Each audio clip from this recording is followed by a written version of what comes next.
Yay!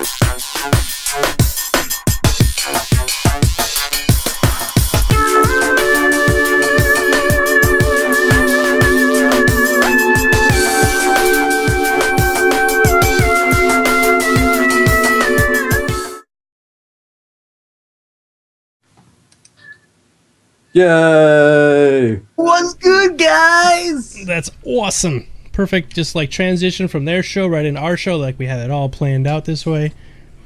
It's a good. It's a good. Well, welcome to Starcast Postcast Cast. So, hello everybody who's coming over from the other stream. Or I know you just got through watching 4 hours of Chris Roberts and a terrible Ben Lesnick Skype connection. Made my brain ache. Yeah, seriously, they needed to lower the treble on that about, I don't know, 5-6 notches at least. It was just like a spiky mess, like they were driving spikes in my ears. Yeah, I was wearing manly headphones. baritone. I had to turn it down, but no, it wasn't so much the treble. I think it was just their Skype connection was ass. Like, it was really bad. That basement internet connection. They're in their basement, and I know they are leaving soon. They're going to go to their brand new offices that has their own tech center and their own server rack farm and all that. They just need to get somewhere where they have Google Fiber, and there would not have been a problem. Yes. They got one of them 300 baud modems with acoustic couplers on it at the new office, because that's where they... and they stick it in there with that rammer frammer and hook it up with the jank.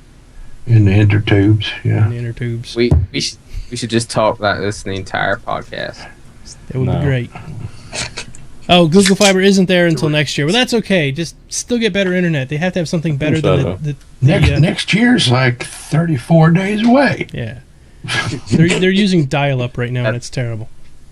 I think that's the truth. It is the truth. Okay, so lots of great stuff to talk about tonight. I know. First off, welcome everybody. Welcome to the cast. I'm Geekdomo, and we have Pancakes, Perfect Nerd, Core of Existence, and Trendane. If you're new to the show, we're basically just 5 guys that sit around and just talk crap about Star Citizen. We're not developers. We don't know them. They won't return any of my calls, and I do have a restraining order now. But if 5 guys wants to sponsor us and give us free hamburgers, they are more than welcome to. Absolutely. We are totally willing to whore ourselves out for hamburgers. It'll be great. So the premise of the show is that we just sit around, we talk about it. We are going to be doing a lot of theory crafting and see, maybe come up with different ideas of things we're going to talk about tonight. But we do have a lot of facts that just were released in this 4-hour stream that we all just got through finishing, so we can talk about that. For the first time, we have actual facts. Exactly. Actual facts. Which and we yet, still screw up. I gotta say, the delivery of these facts is pretty much, it's just like our delivery. They're like, yeah, we think we're gonna do this, and we're pretty sure we're gonna do something like this, and exactly. That's what we do. The whole time I was watching it, I'm like, it sounds like us doing our stream. They're like, we might do this, and we might do that, which is a lot like us. Oh yeah, by the way, before we get started, 2 things I want to talk about, or the housekeeping. If you guys want to ask questions, just like over on that stream, just put the question in a bracket, and we'll answer them the best we can. And second off, we have some awesome stuff here. Let's see, where is it? I lost it. And for the record, hey, Guido, I'm going to tell you that this it's not actually a robe, it's a shawl. And I think I stole it from EA back on Spore, I think. And yeah, I think that's where I got it. I don't know, or maybe I mugged a small Mexican woman and took it from her. I don't know. It's a little chilly in the house. I just wanted to throw something extra on, One second. I'm just going to talk amongst yourselves for just a second. Oh my God, that's when we always get in trouble. Can't do it. We have no direction. That's bad news. Can't handle this. So I'm quitting smoking. As he lights up another one. Present tense. After that one. I had to make a new title. I apologize. I quit after every one. It's the easiest thing in the world to quit. I've done it 1,000 times. You just quit before you started another one. It's like a new way of failing. No, I said I'm quitting after. All right, so another thing I want to talk about is last week we decided, without asking Trendane, we just did it on our own.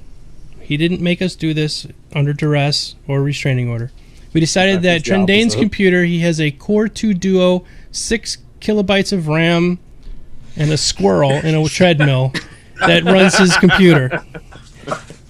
And so he needs a little help. And he cannot, and the guy loves Star Citizen. Wire and like tinfoil. He's got kinda wire and setup. tinfoil, yeah. And he loves Star Citizen. He loves EverQuest Next. He can't play either one of these games because his computer is just so old and like dirt. So we decided let's just. People were saying they would donate if we had some way to donate to Trendane, and we decided to set this up. So if you go to that address down below Trendane's name there, bit.ly/Trendane, it'll take you to a Fundly site, and we just made a modest goal of $1,000, $995, which was the price for all the parts that he needed to get his computer built. And we blew past it. We're way past it now. We're like at $1,100, and people are still donating because they'd like to see him buy a ship. Because even though he could play Star Citizen, he could only literally afford. He still hasn't pledged. He still hasn't pledged yet because he doesn't actually technically have this money yet. So there is a little bit of administration fees from Fundly. So we're going to try to go over a little bit if we can, so that we can pay for the administration fees, and he'll still have enough money to buy himself maybe an Idris or something like that. Plus a computer with laser beams and You sure he's not going to steal an address? He should be able to get an interest for free. I mean, He's got to have those Twitch It's already happened reflexes once. that get. He's got to have those Twitch reflexes that get you an Idris. like Core. Core got an Idris tonight. Congratulations, Core. Everybody you. congratulate Core. yeah, good job, Core. You're the one that crashed the site, weren't you? Can we now set up a charity for my wife so she can have something to eat? later Yeah, this week? we saw her slapping you while we were setting up the cameras. We saw you trying to smooth talk her. like, baby, it's It's like all in pantomime. I It's had okay. my mic muted. You do not know what was said. Oh, I'm married. I know what it's like. Yeah. You were like, baby, it's okay, baby. You don't need to have food. Yeah, it's all right.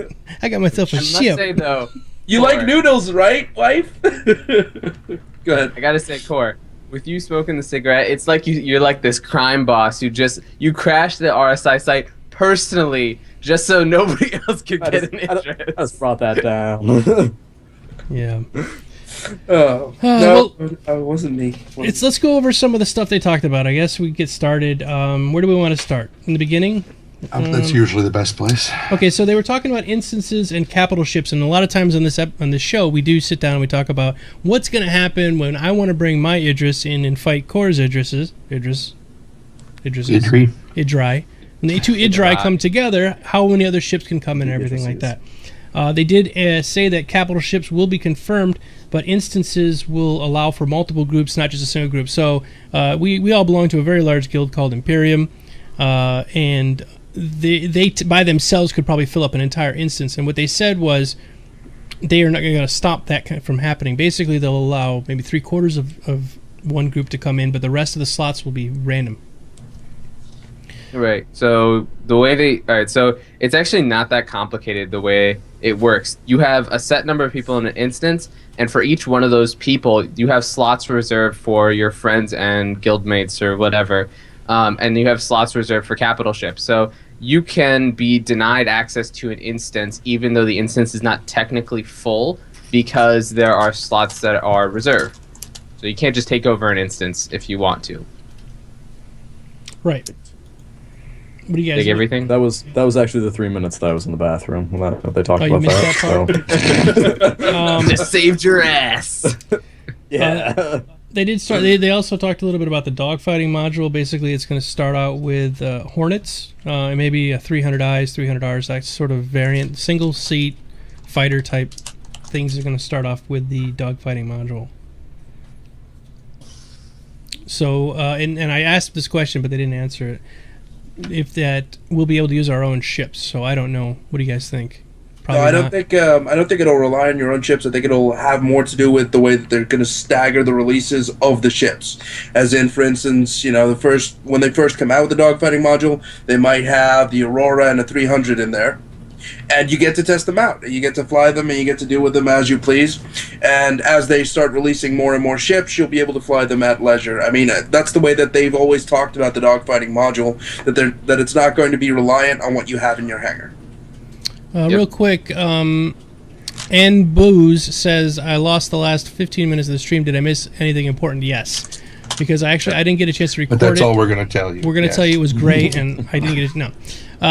What they said Absolute It's like a game changer. chair and a machine you're gun. going to be able to sit down. They're going to be. You'll be able to load through your holodeck module there. The like different weapon systems. You'll be able to sit in a chair and fire them at some dummies that are against the wall, like target dummies, and you shoot at them with different weapon systems. You can try out the Gatling gun, laser, beam weapons, whatever. So. Yep, basically you'll have a firing range In your hangar. in your hangar. Yeah. That was the last 15 minutes. What do you guys think about the AI? They said that it will have different levels of aggressiveness and capabilities. Yeah, I don't think they really went too deeply into that, and that kind of bothered me. I mean, he basically just went, yeah, we'll have hard, and we'll have medium, and we'll have easy, and those are the levels. And that was it. That was the whole. That was answering the question. So it kind of bothered me that they kind of handled it like that, but it will mean that, certain AI will react more aggressively or react differently than other AI, which is good. But unfortunately, if the question had been slightly different and it had been about NPC levels, I would have been much more interested to see their response. We also have Yeah, to- they did go into it a little bit, talking about I have 4 pages of notes here. So they did go into a little bit. So they have AI profiles, which are basically behavioral presets. I'm pretty sure this is what they're going to use. So if you set it on easy difficulty, Squadron 42, then you'll probably engage like timid opponents. Whereas they'll have a different preset behavior, or they'll have a different behavior profile if you set it on a hard difficulty. Mm-hmm. So they talked about AI a lot in terms of Squadron 42, and they said that they were really vague about the whole adaptable / learning AI as a goal. They're like, yeah, we want to do this. That's sort of it's in the works. So I think what they're doing with AI is a lot of R&D right now. They're trying a lot of things out, and they have a general idea of what they want to do for Squadron 42, but I think that. And how they want to set up different profiles for NPCs, but they aren't sure exactly how the AI is going to be implemented in the persistent universe. Like Core was saying, we don't know anything about the actual NPC behavioral profiles, how that's going to work. And if we are going to get a learning AI, I predict Skynet. Skynet would be great. We're pumping enough money into it, Yeah, we are going to build Skynet. That's true. That's true. Yeah, I would love to see them at least look at Storybricks. I mean, it's not owned by Sony. It's actually a separate company that does AI, and I'd like to see them consider using something like that. I think it would make a much more robust AI experience, but who knows? For those who are not familiar with Storybricks, it's a really amazingly complex AI system that you can build literally as you go. They can put in wants and needs for the characters, and the characters are sort of compelled to do these certain things. Basically, you're building a brick wall of story. Storybricks. And as the story unfolds, whether you go with this brick or go with that brick, the AI changes its behavior, which is fucking awesome.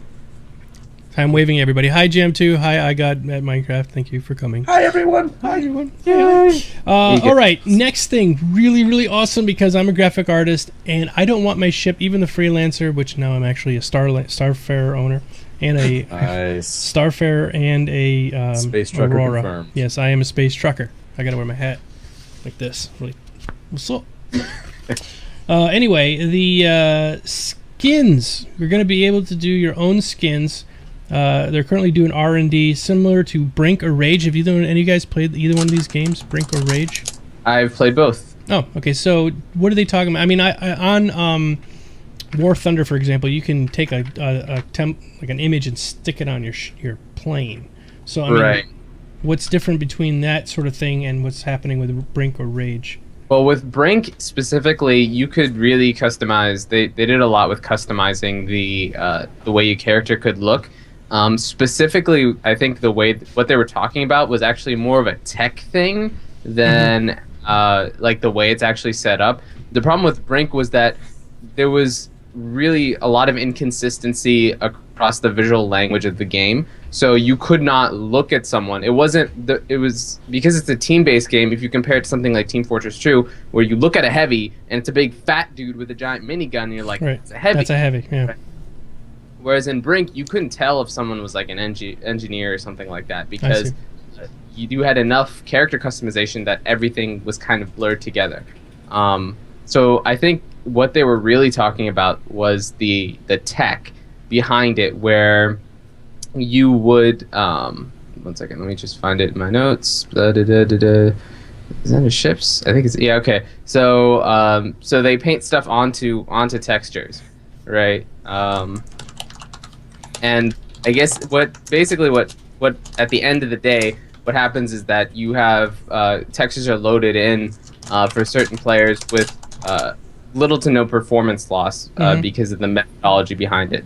It's pretty complex. There's no need to get into it. Well, what they did say is that they made enough money. They took 1 million of one of the 1 million goals, and they're putting it specifically into building a plugin for CryEngine to be able to do this. Right. Because CryEngine doesn't support this sort of layering textures that they're talking about doing here.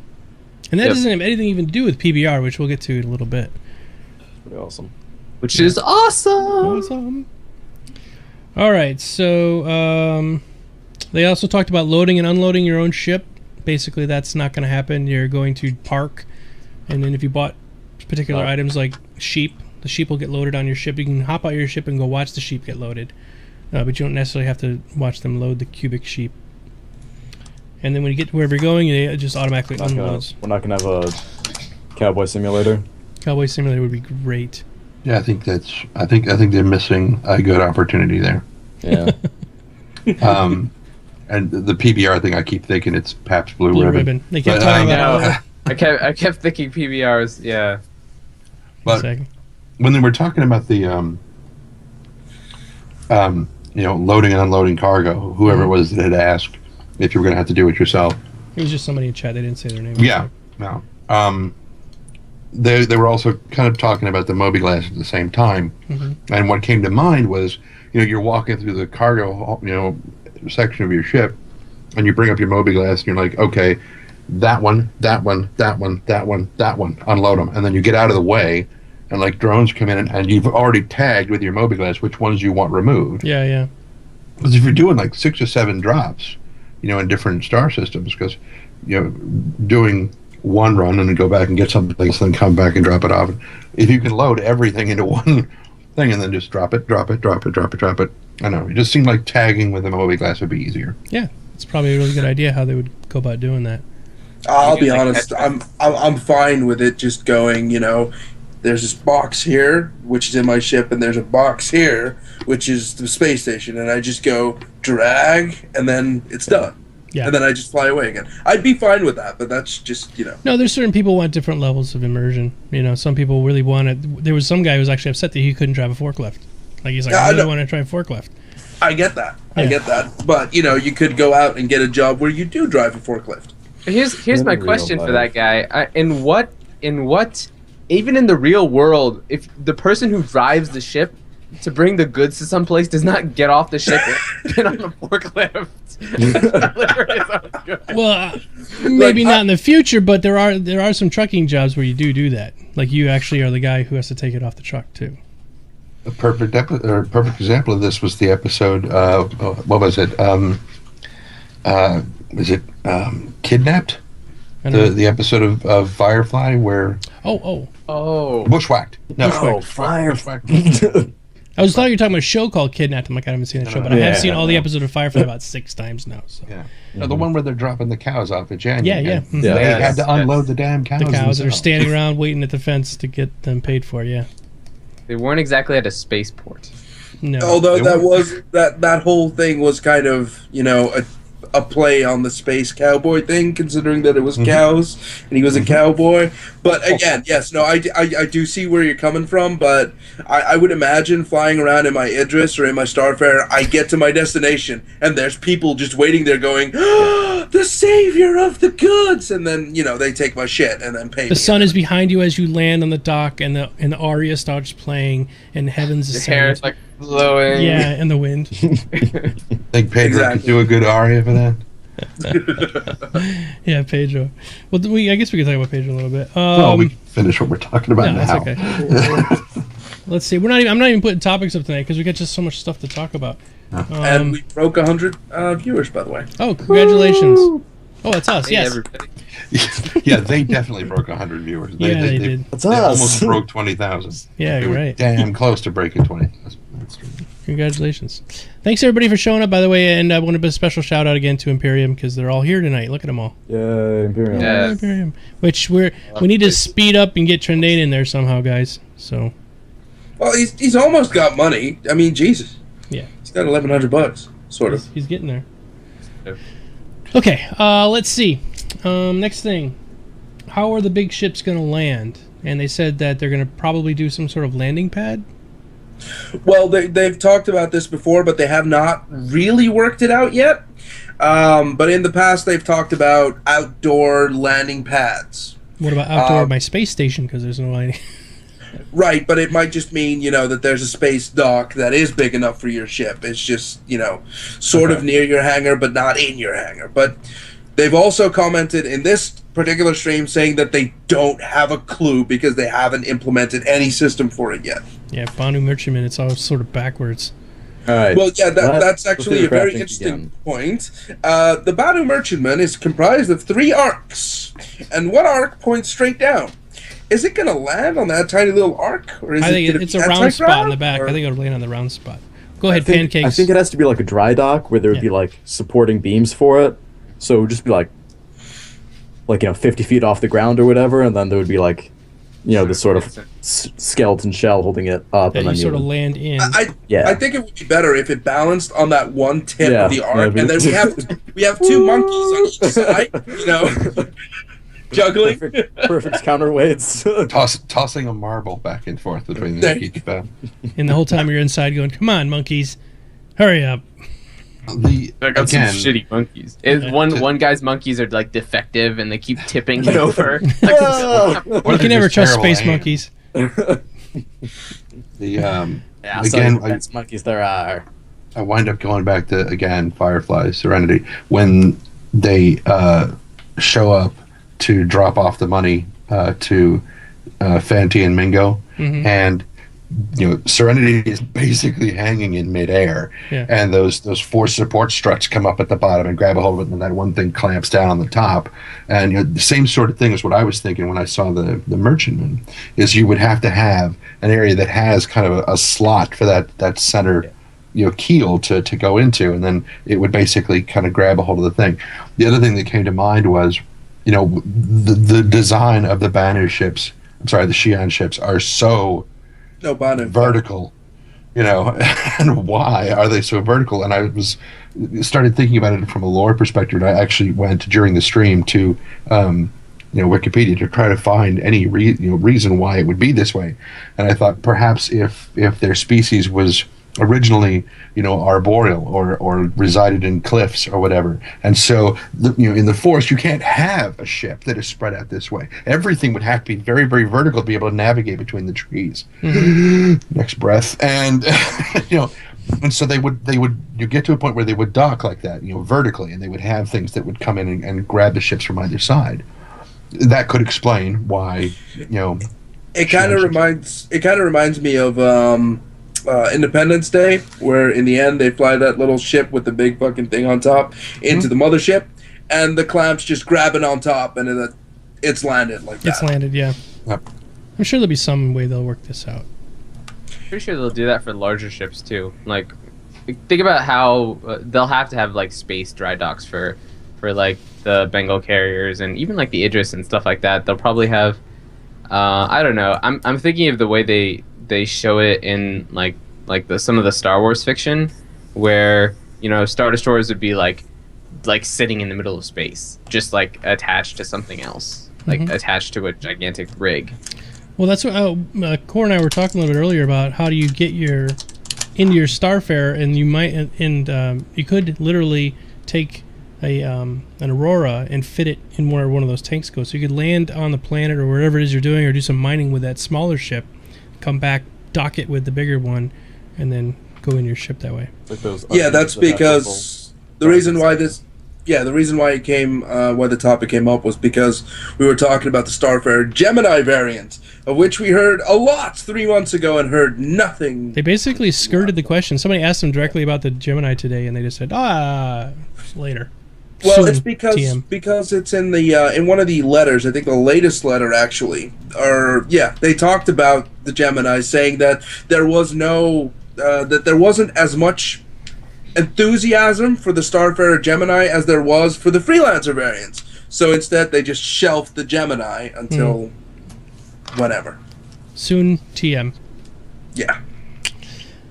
All right, so... But now, I didn't explain it. Oh, okay, go for ahead. people that don't know, the Gemini is actually a carrier, which is just the tanker version, except the gas tank's removed, and it's a carrier instead of an actual freighter. Sorry, go ahead. Yeah, I think he can carry like 4 or 6 Hornets or something underneath his belly. That we don't know. Don't know for sure. All right, so then they went on to talk about dogfighting. And most of the team at in California and in Austin are working hard on it because they're trying to get it done by the first of the year. And Chris Roberts basically said, don't kill me if it's not out by the first of the year. So it looks like it's going to slip back a little bit. Well, let's be honest. Who expected it to really be out before the end? Some people did. There's a little bit of nerd rage going on, I saw. There's always going to be nerd rage. Always There's always nerd rage. But I think most of us who've realized that Chris hasn't really talked about it that extensively over the last month or so, realized that it wasn't going to come out, in December, because if it was going to come out in December, everyone would be like, Chris Roberts would even be like, oh, I got this, and I want to show you this, and we've got this ready. And, when he started talking about, oh, we got all these parts, and they all fit together, but they're not really finished or anything. So it's just like, yeah, no, okay, that's fine, Chris, take your time. That's why they're giving us the gun thing. Yeah. Yes. Yeah. Because that's the only thing we Sit can in your use. hangar and shoot the minigun. Play with this. Play with it. It's like, here's a toy. It's responsible parenting. That's what it is. It is. Here, take this teddy bear. Go sit in the corner and It's play. toy. Don't bother me. Trying to work. Stop shooting so loud. Exactly. So they did talk about the dogfighting module, and they said there are going to be different damage states, and I'm glad to hear that because I've been watching a couple of videos by our friend Anything FPS, and he did one where he's literally in space and he's just picking up, I think they were caterpillars, I'm not 100% sure, but he's just flinging them at an asteroid and they're just exploding in pieces, and he's just like flinging out more and flinging out more. Pretty soon he had more than the engine could handle. It literally popped up on the screen and says there's no more models can be entered into this scene. But every time it hit the asteroid, all that came off were like these little shard pieces, and I was like, oh my god, please tell me they're going to be doing more damage. And they did say that they were going to have many different damage states, meaning that you'll have like a wing that when it's first hit might only have like a little bit of like scarring on it, and then if it's hit a few more times, little pieces of the plates will come off, and then more parts will come off, and pretty soon the gun will be exposed, and pretty soon the gun will go offline. So the more and more you hit something, the more damage it's doing, but it's going to come off in tiny little pieces and particles. Was it titled Copy Paste Carnage? Yes, that was the one from copy Anything. paste something. Yeah, he was literally copy pasting some ship, I don't remember which one it was, and flinging them at an asteroid. Yeah, I remember watching that. Yeah. So, a couple of things I got in my notes here. Landing gear can also be damaged, so that can make landing really difficult or impossible. Lights and warning states on the cockpit console or on your HUD that will indicate what the damage is and where it is. The sparks coming off damaged parts, and damaged states can affect piping systems. And let me ask you what that is, because that's what I wanted to know too. They kept going, it's about this piping system. I'm like, what are we talking about? Conduits? What piping system? Yeah, I mean, if it's the plumbing, that'll be hilarious because you just have liquid shit all over your floor. Space shit. It's all coming out the side of the ship. It's all like little bubbles of poo. And you can maneuver and splash it in somebody else's cockpit. Yeah, as you're spinning three-dimensionally. Breaks our sensors. It's fligging out. Plumbing confirmed. Plumbing is confirmed, but I don't know what the piping system was either. That was strange to me. But the one thing they did is like harping on this was really cool. That there's right now at least 72 different lights in the Hornet, And most consoles, even the new Xbox One or PS4, can only do 50 lights maximum. So they're already like, we did 25 more lights than it can be done on a console. Neener, neener. Neener, neener, neener. Looks like the pipes are to transfer energy and heat around the ship, Oh, okay. Heat pipes. according to our wonderful chat. Thank you so much. Chat, you're awesome. Thank you, chat. Much smarter. Yeah. Exactly. Yeah. Let's just let you guys do the show. Right now, the reason I think they said they're not really ready is because there's all these different systems that in the game are just like, oh, there's my avionics. But they're actually supposed to function like real, because this is supposed to be a sim, not necessarily an arcade fighter. So because it's a sim, they have to get the power plant working, they have to get avionics working, radar, cooling, battery, life support, weapon control, HUD. All these different subsystems are all going to break down in combat, so they have to actually function like the real systems do, so that when your HUD gets partially taken down, it's sort of flickering and not working right, or if your life support's going down, all of a sudden you have to put your mask on and breathe through that, whatever. The toilet has to work. It would be preferable. Get that nice seat toilet. Same as Oh, your. it would be so horrible that you just survive an engagement and you're like, oh, I gotta take a shit, and you sit down on that toilet and it shoots shit right back in your face because the plumbing was hit. In space, it would be like a vacuum; it would suck you through. I mean, maybe if it was like empty, it would just be like water. It'd be like one of those Bidet. bidets. Yeah. Yeah. A bidet of shit. Yeah, that's a nice image. Well, that's what he meant. Maybe if it was empty. Oh, right. Got really lucky. So while we're chatting about what they talked about at the in the stream, guys, make sure you can ask questions. Just put them in brackets over here, and Pancakes is gathering them up as we speak. All right.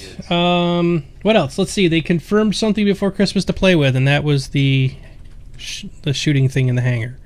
Yes, unfortunately, the dogfighting module has currently been replaced with the firing range, but it's hollow reprieve, but it's something to play with. It's something.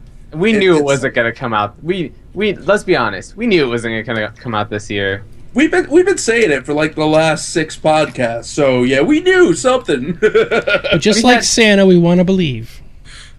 We had that December date like 3.5, 4 months ago or something. Yeah, and we were just like, it was so quiet. It was so quiet. Deadly quiet. They wouldn't say anything. And you know that if it was close, they'd be telling us because they're pretty transparent about everything. Yeah. They have to be. We are providing all of their money kind of up front.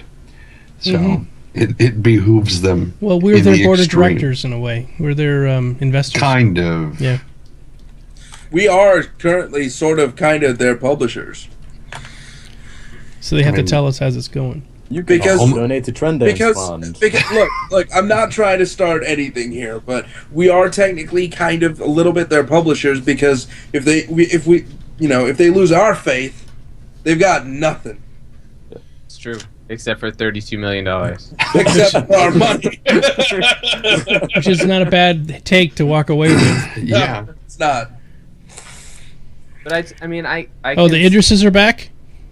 Anybody who's watching, go get an Idris, but just do it in another tab. Don't leave the tab. Idrises are not.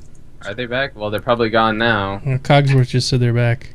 It's been 16 seconds. They're probably all gone. They're gone. They had 300,000 of them, and they're all gone in 60 seconds. GG. Yep. Oh, he's trolling us. Bad, Cogsworth. Bad. Oh, you're trolling. Oh my god. The funny thing is, if you stick around till the end, you might have info. Maybe. We don't know. All right, next thing I just went on to talk about was Squadron 42. They confirmed friendly fire because you can't stop a laser after you shoot it. No, that's Bill. No, stop it. I didn't mean to shoot you, Bill. Sorry. What? It's fine. Don't worry. They also said... What's that? Go ahead. So, yeah, no, it's friendly fire. They announced a whole bunch of stuff. Actors announced next year. They're working on a final script now. By the way, guys, plug Trendane. You want him to be a voice actor in Squadron 42. We do. Right. It's fully voice acted. They said everything is going to be acted out. It's going to be like playing in a BioWare game. They even said that there's going to be like possibly like daily newscasts about what's going on, or weekly newscasts about what's going on in the galaxy. So we want him to do those too. We just want him to actually just be the entire voice of the game. Yeah. And who was it? Was it Fat Voice Guy 247? Yeah. Fat Guy 247. Whoever that guy is, thank you. Yeah. I was like, I saw, because whenever you put someone's name in the Twitch chat, it highlights it in red. Red, yeah. And it was going by, and I was like, who said my name? Because I'm like, there's 20,000 people. Who the hell is saying my name? And I'm like, wait, scroll back. God, because it's going by so quickly. And I'm like, who is this guy? I mean, thank you, but who is this guy? Just more of your love, I Trending. guess.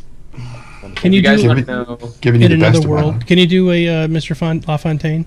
I probably could, but I think Mr. Perfect was saying something. Go ahead. I was just While gonna you say something say- perfect, go ahead, Trending. Get ready. In another world. I was just gonna say, if you guys want to listen to his Galactic Guide narrations, you can on the RSI website. You look under the forums. You can You also can give find him him. money at bit.ly/Trendane. It's right down there. So we also talked about. He also Spend the does money on personal it. voicemails. So yeah. They were also talking about like body Sorry. language with the dialogue. So And full That's body scans. Something I said. Yeah. Everyone said, Sure, Domo, you're you did. full of crap. And I said, no, There it they're going to goes. scan the whole body. They want boobies. oops, And confirmed. boobs are confirmed. Confirmed I'm boobs. okay. I don't need my boobs on our side. Man That's fine. boobs. Moobs. No, I'm good. I'm good. We're going to have moobs But we on want the your boobs, Core. I know you do, and you're always invited. But It's very I- kind of you. Yes. So boobs confirmed. They're going to be doing full body scans, and that's important actually, because before it was just going to be a head on a like pre-rendered sort of body, which looks okay, but nothing nearly as good as the full body scans that they do over there at what's that company? I forget, but I made a whole video about it. It's NSFW because it's got boobies in it. Yep. Is it like So- expanded realities or something like Yeah, that? Yeah. infinite That's realities. something like that. Infinite realities. Infinite realities. realities. Yeah. That's the one. we had like a pod. What was the second podcast I believe you had? You had this whole little bit with the boobies. Mhm.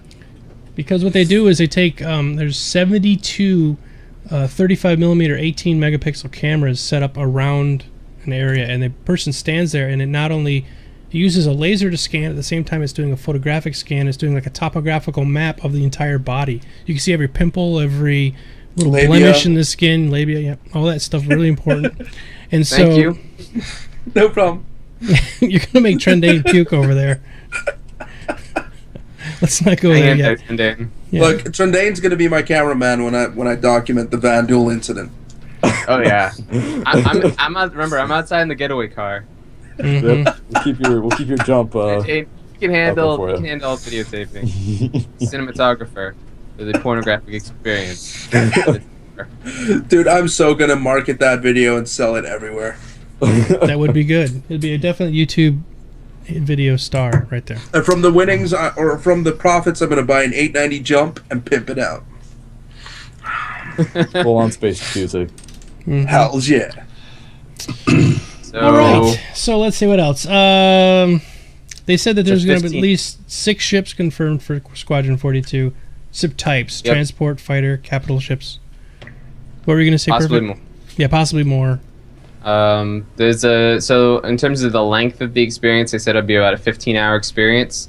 Said it's a great way to learn the systems, but it's not a tutorial because there's 50 to 70 missions, including the branches and whatever, and that includes boarding and first-person missions, which is I think a pretty big revelation. Videos that I make, and you guys make too, because you all have YouTube channels, they're always a snapshot in time. And at the time, I thought Squadron 42, this was when I made my very first Star Citizen videos, was more of a tutorial to teach you kind of how to play Star Citizen. And I'm wrong now, completely wrong. They basically said no. Ready to go. Well, they've been expanding it. They've been building it. They've been working on it. And originally, they said it was going to be like 20 missions, and then there was a stretch goal to make it 30 missions, and another stretch goal to make it 45. And now we're on 50 to 70. So Again, I'm still, I don't think that you'll play through all 70 levels in one playthrough, because some are going to be branches of others, and that's one thing that they don't really talk about.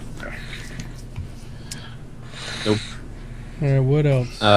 They're also really kind of quiet about what you're gonna get as a bonus for completing the story missions besides citizenship. They don't really know what they're gonna do with that. They said some extra credits, but that was the only kind of.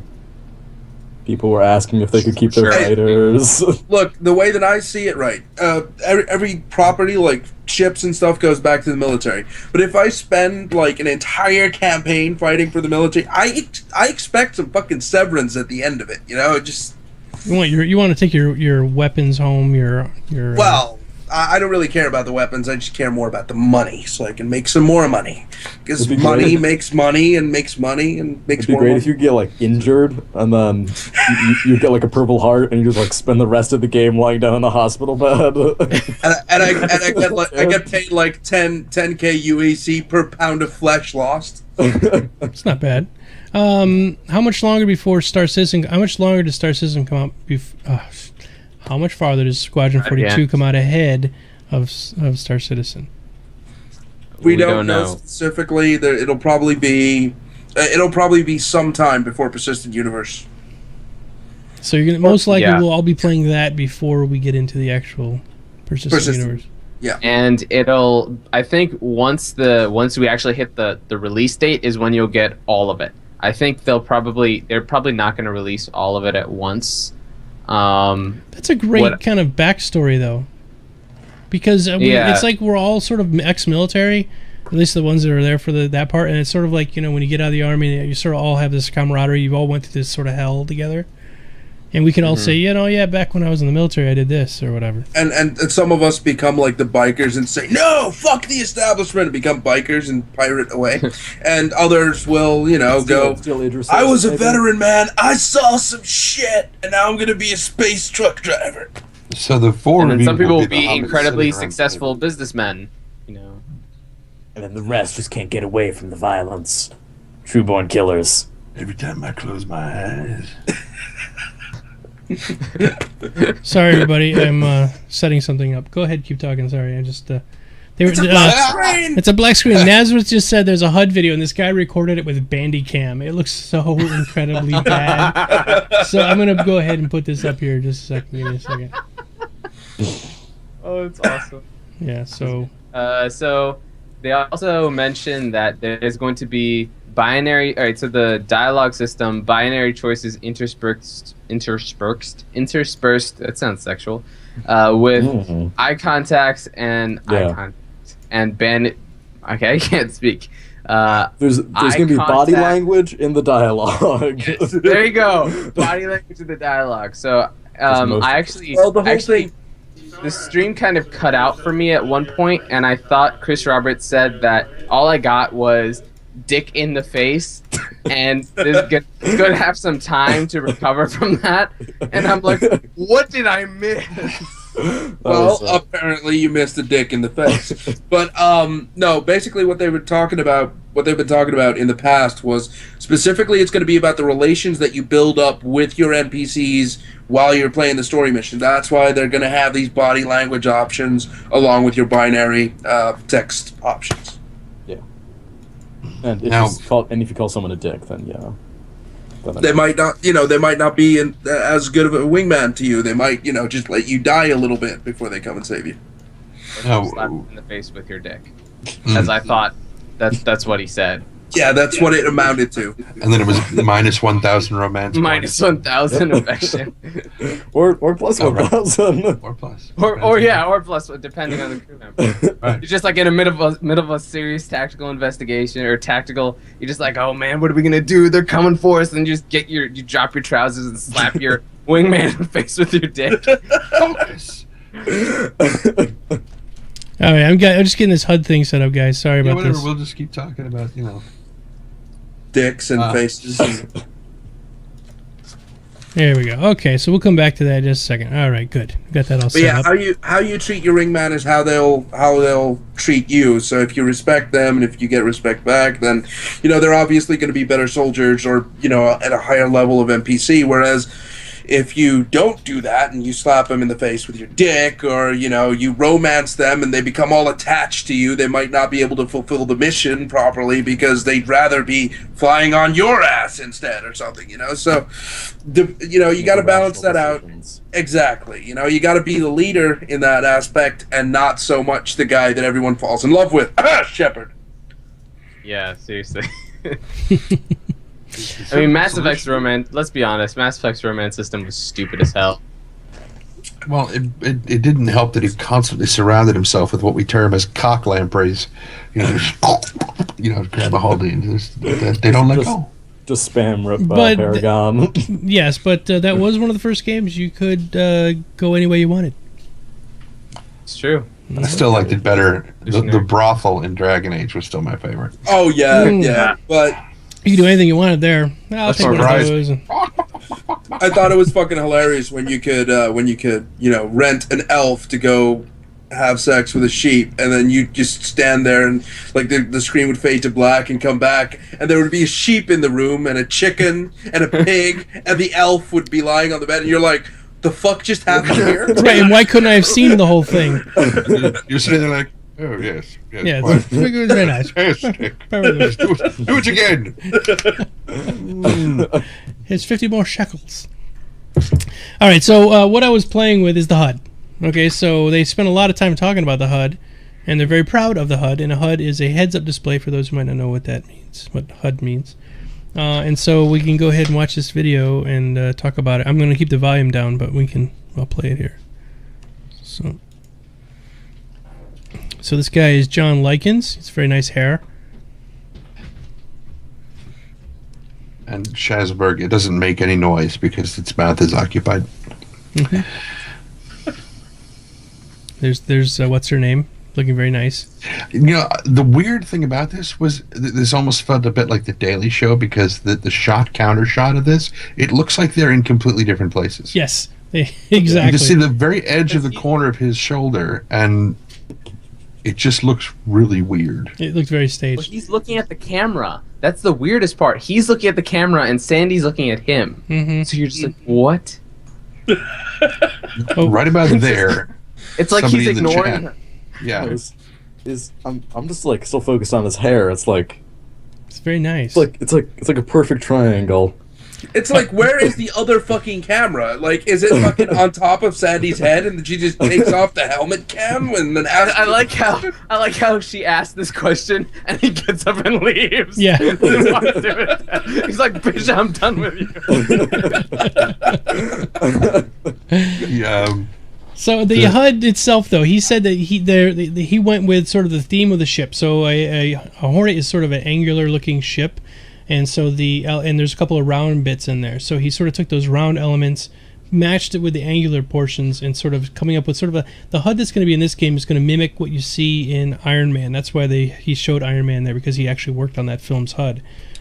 That was right about the point that somebody in the chat said, Jarvis confirmed, and I was like, oh, that would be awesome. That would be so great. You're going to do the voice of Jarvis, right, Trendane? Well, I can't do. Come on. My English accent is not that smooth. Yeah, you gotta have that English accent down pat if you want to do Jarvis properly. It's just. It's very nice. No, but it looks gotta really say- fucking good. Yeah, this HUD is, especially the 3D stereoscopic stuff that they've done with the with like all of the like the panels and everything. It's sick. Yeah, we're going to see it actually move here in a second, but you're right, it is three-dimensional. This is what it looks like when the it boots. layering part was really cool. Yeah, this is the boot-up sequence. And he was saying, like, in Iron Man, all those little things that are moving around the screen, they really don't do anything. But in this game, you're going to have to actually see the temperature of your weapons, you're going to have to see how much ammunition you might have left. And they talked specifically also about there are going to be parts of the HUD the HUD or the actual display that, even though they're there, are not actually legible. I mean, they're just there for fluff. And where they come in with that distinction is going to be interesting to see. It's great. He says he used Cinema 4D for the actual rendering, but he draws it all in Adobe Illustrator. So if you're into graphic arts, it's cool to see people using sort of a standardized software. Yeah, that reticle is excellent. It's pretty spectacular. Mm-hmm. And why this is in 3D is because if you're wearing an Oculus Rift, there is a parallax that's going to go on, so you'll see the thing sort of popping out away from you a little bit. Like that. Yeah. I still can't see myself playing it with an Oculus Rift, but it would be pretty awesome. It's getting less and less likely that I'm probably going to get an Oculus Rift. I think. Like, I don't have any, like we've discussed in previous podcasts, I don't have any issues with the disembodiment and the throwing up. Mm-hmm. But what I do have an issue with is having that thing on my head for 8 hours straight when I'm fucking playing. It's just, I hate wearing a fucking headset, so putting on a fucking Oculus Rift and staring through that is just going to make me go blind. Mm-hmm. That's gonna be your new exercise right there. I'll probably take it off for like intense. I'll probably put it on for like really intense dogfights. But if I'm just like scooting through the galaxy, I'm not gonna wear an Oculus Rift.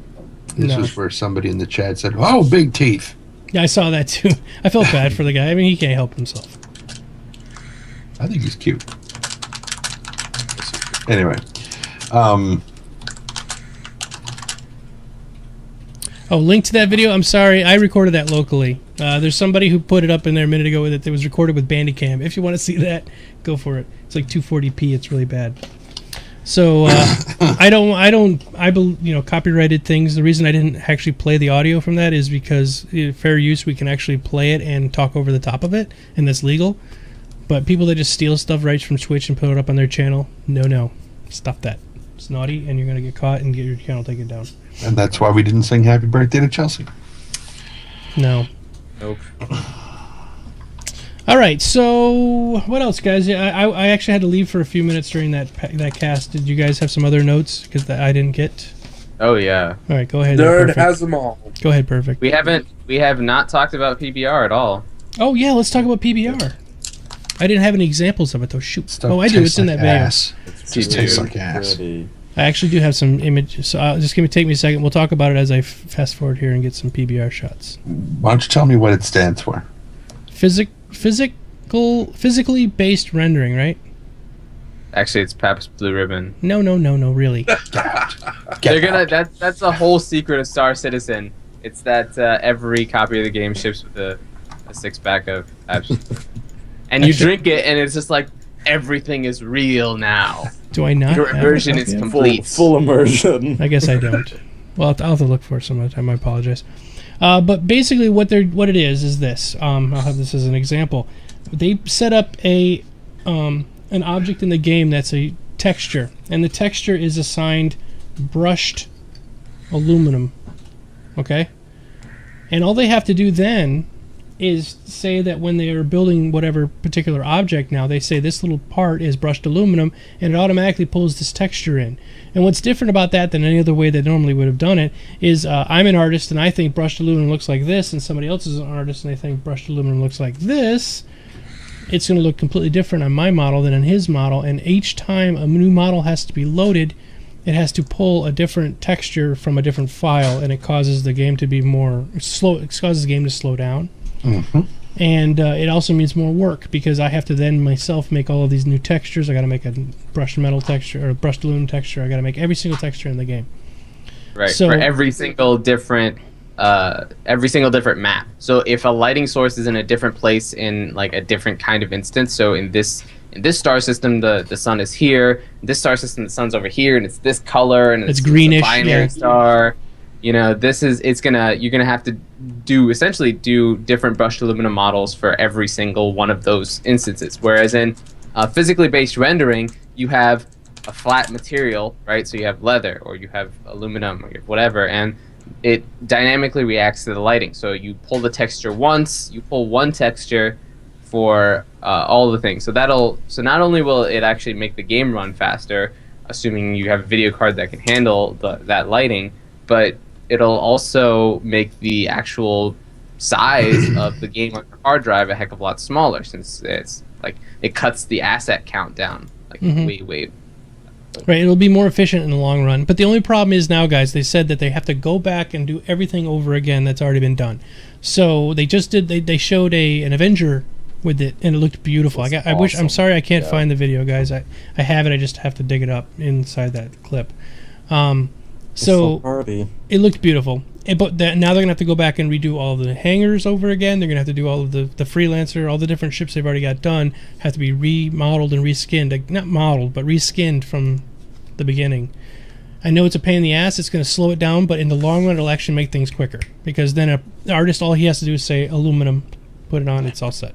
So you're saying that all someone has to do is say that this particular spaceship is made out of aluminium. Aluminium, as they say overseas. Yes. Where they drive on the wrong side of the road. They're all dyslexic. Yeah, lexistic. Yeah, the Avenger did look awesome. If you guys who got to see it, it was just amazing. Yep. Okay, what else here, Mr. Perfect? So in terms of that, so right now they used to use. So there was a question in chat. Don't games do this already? No, they actually don't do it right now. They used to fake their diffuse textures in the specular map. Now they can actually do it properly. Properly.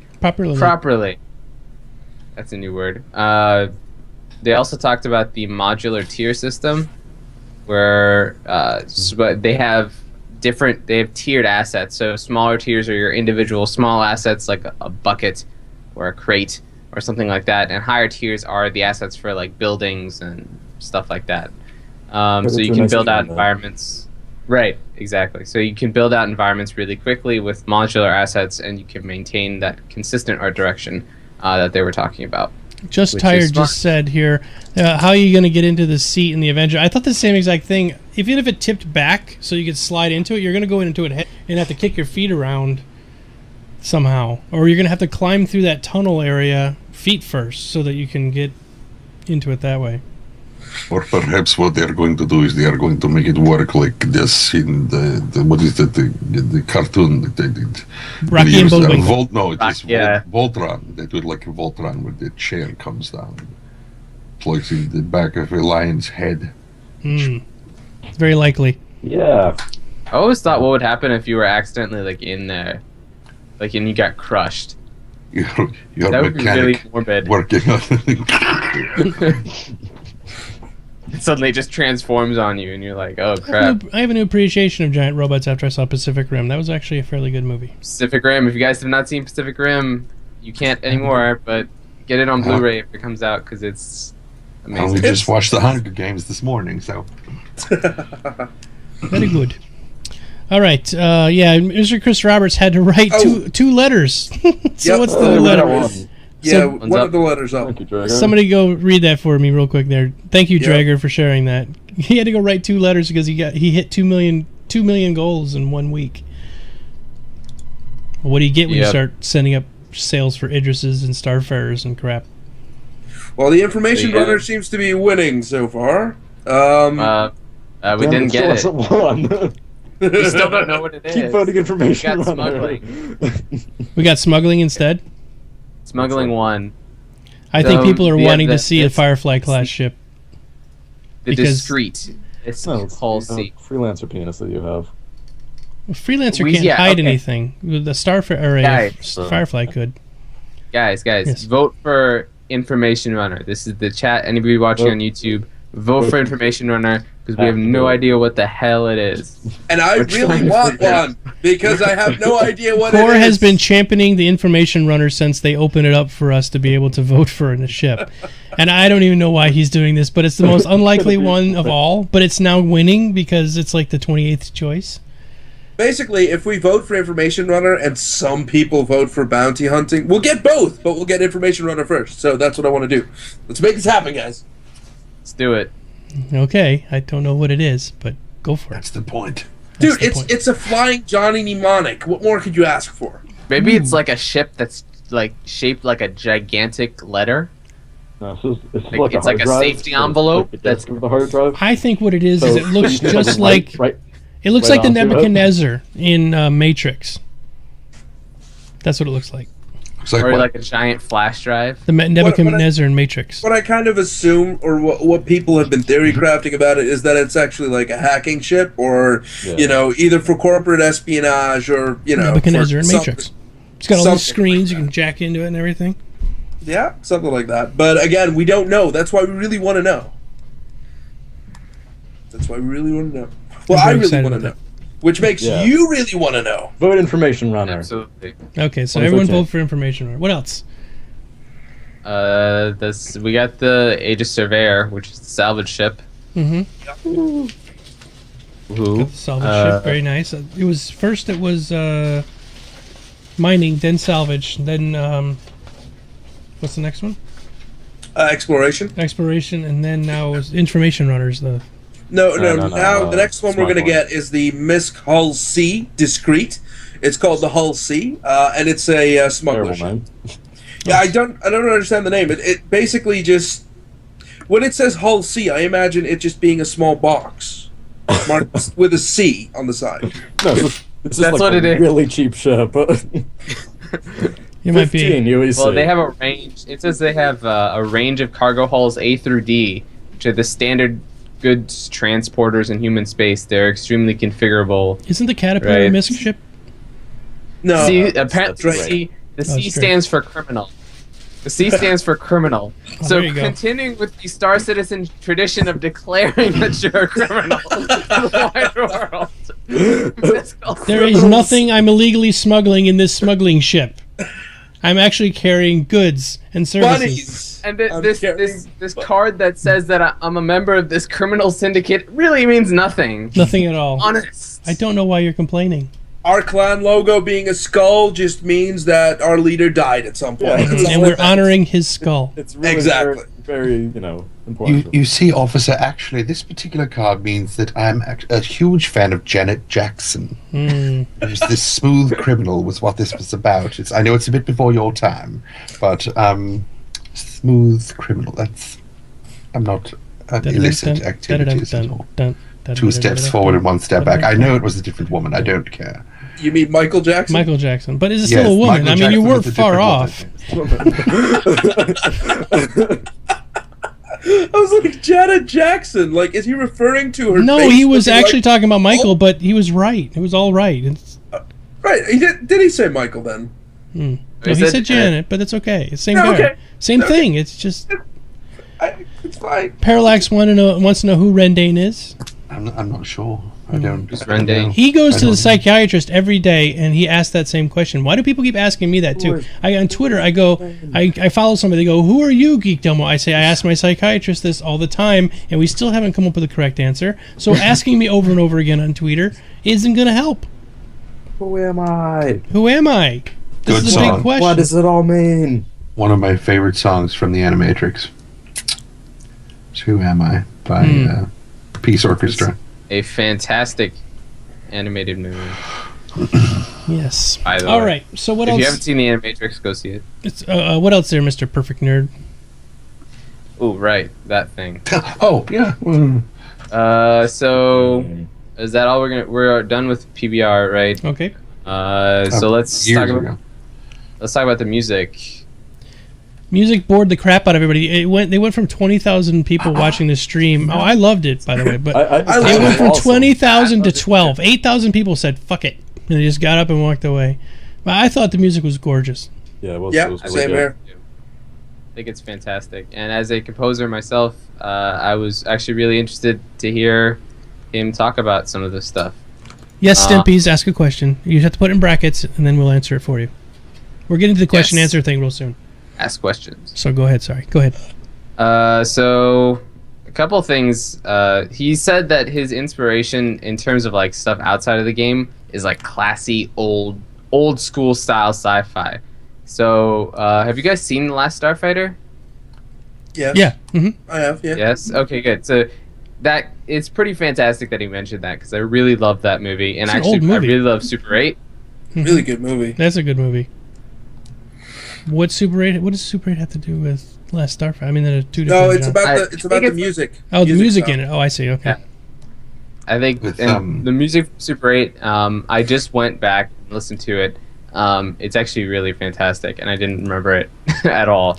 I gotta watch The Last Starfighter again. I saw it in the theater the day it came out, and I had just What's that, finished reading the 1982? novel. I think so, yeah. And Yeah, I had it's old. just I finished never reading the read- novel the I- day before. For, never read for the those who novel. might not know what we're talking about, it's basically a story about guys like us. This little kid, he plays video games, He's and he's not that so old. good at it that That he gets abducted. they abducted to go be the last starfighter in He gets chosen. Chosen. He the chosen gets one. dude. He gets kidnapped by totally guys gets kidnapped. in a van. Okay, Yeah, and taken really far away. Just like us. It's just like the And story of they our don't life. They don't explain how he suddenly ended up in space. So there is like a black window there where the guys in the candy van took him to the place. It was and we more of a don't- CG. What I think memory, happened- really. What I think happened was that there was a budget issue, and they couldn't actually afford the scene where he goes into space, so they just cut it out of the movie. Yeah, you're just now in a land where we're going to be teaching how to fight starships and stuff. But it was really good. Then he basically gets to fly his ship and kill a lot of things, which is really fun. But now I That's have to watch it for the music because apparently it was amazing.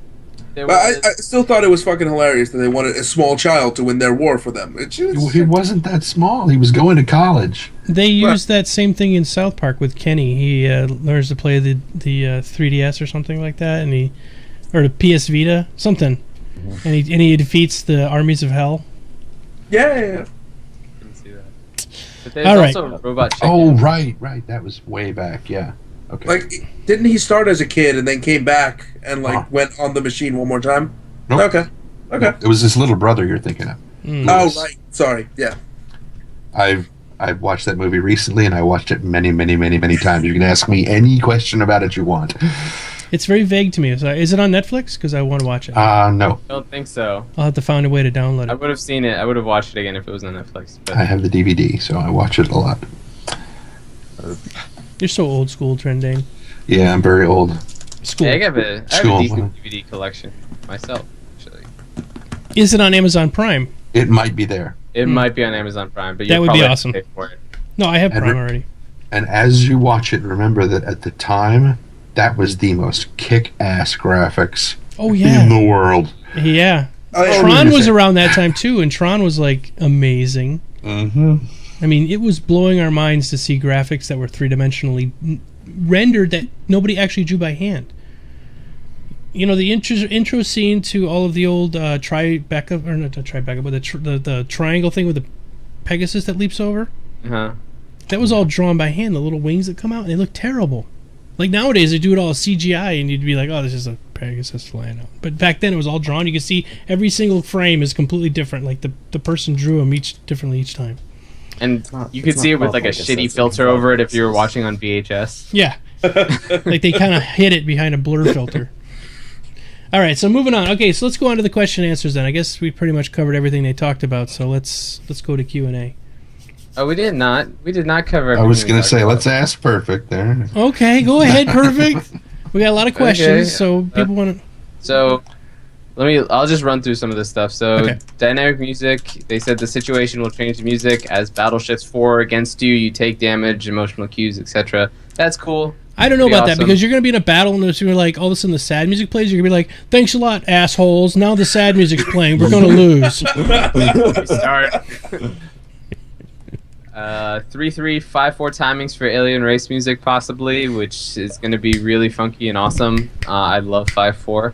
I think it's really off-putting, and I love writing 5-4 music and then making people listen to it because it's literally like sometimes people have the reaction where they listen to it and they're like they suddenly like their mouth just opens for no reason and they sit there like, See, Perfect, by the way, everybody, he's a musician. He's the one who did our intro. We'll play it while he talks. Is this 5-4? Turn it up really loud. Play what you said. So just, blast off. just blast it, just go it over.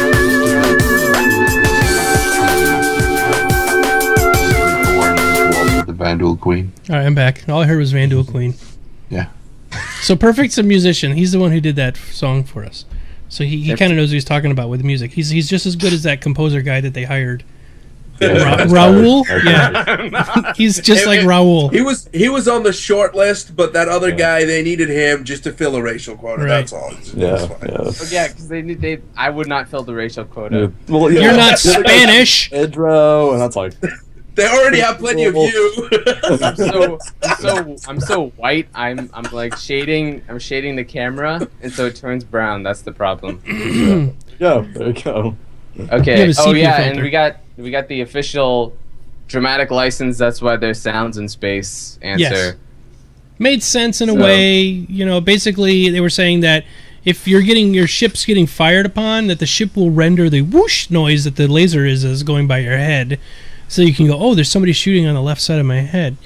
And also, even if there wasn't sound in space and your ship was getting hit, there would definitely be a boom that you would hear because the boom would reverberate through the air that's in your cockpit.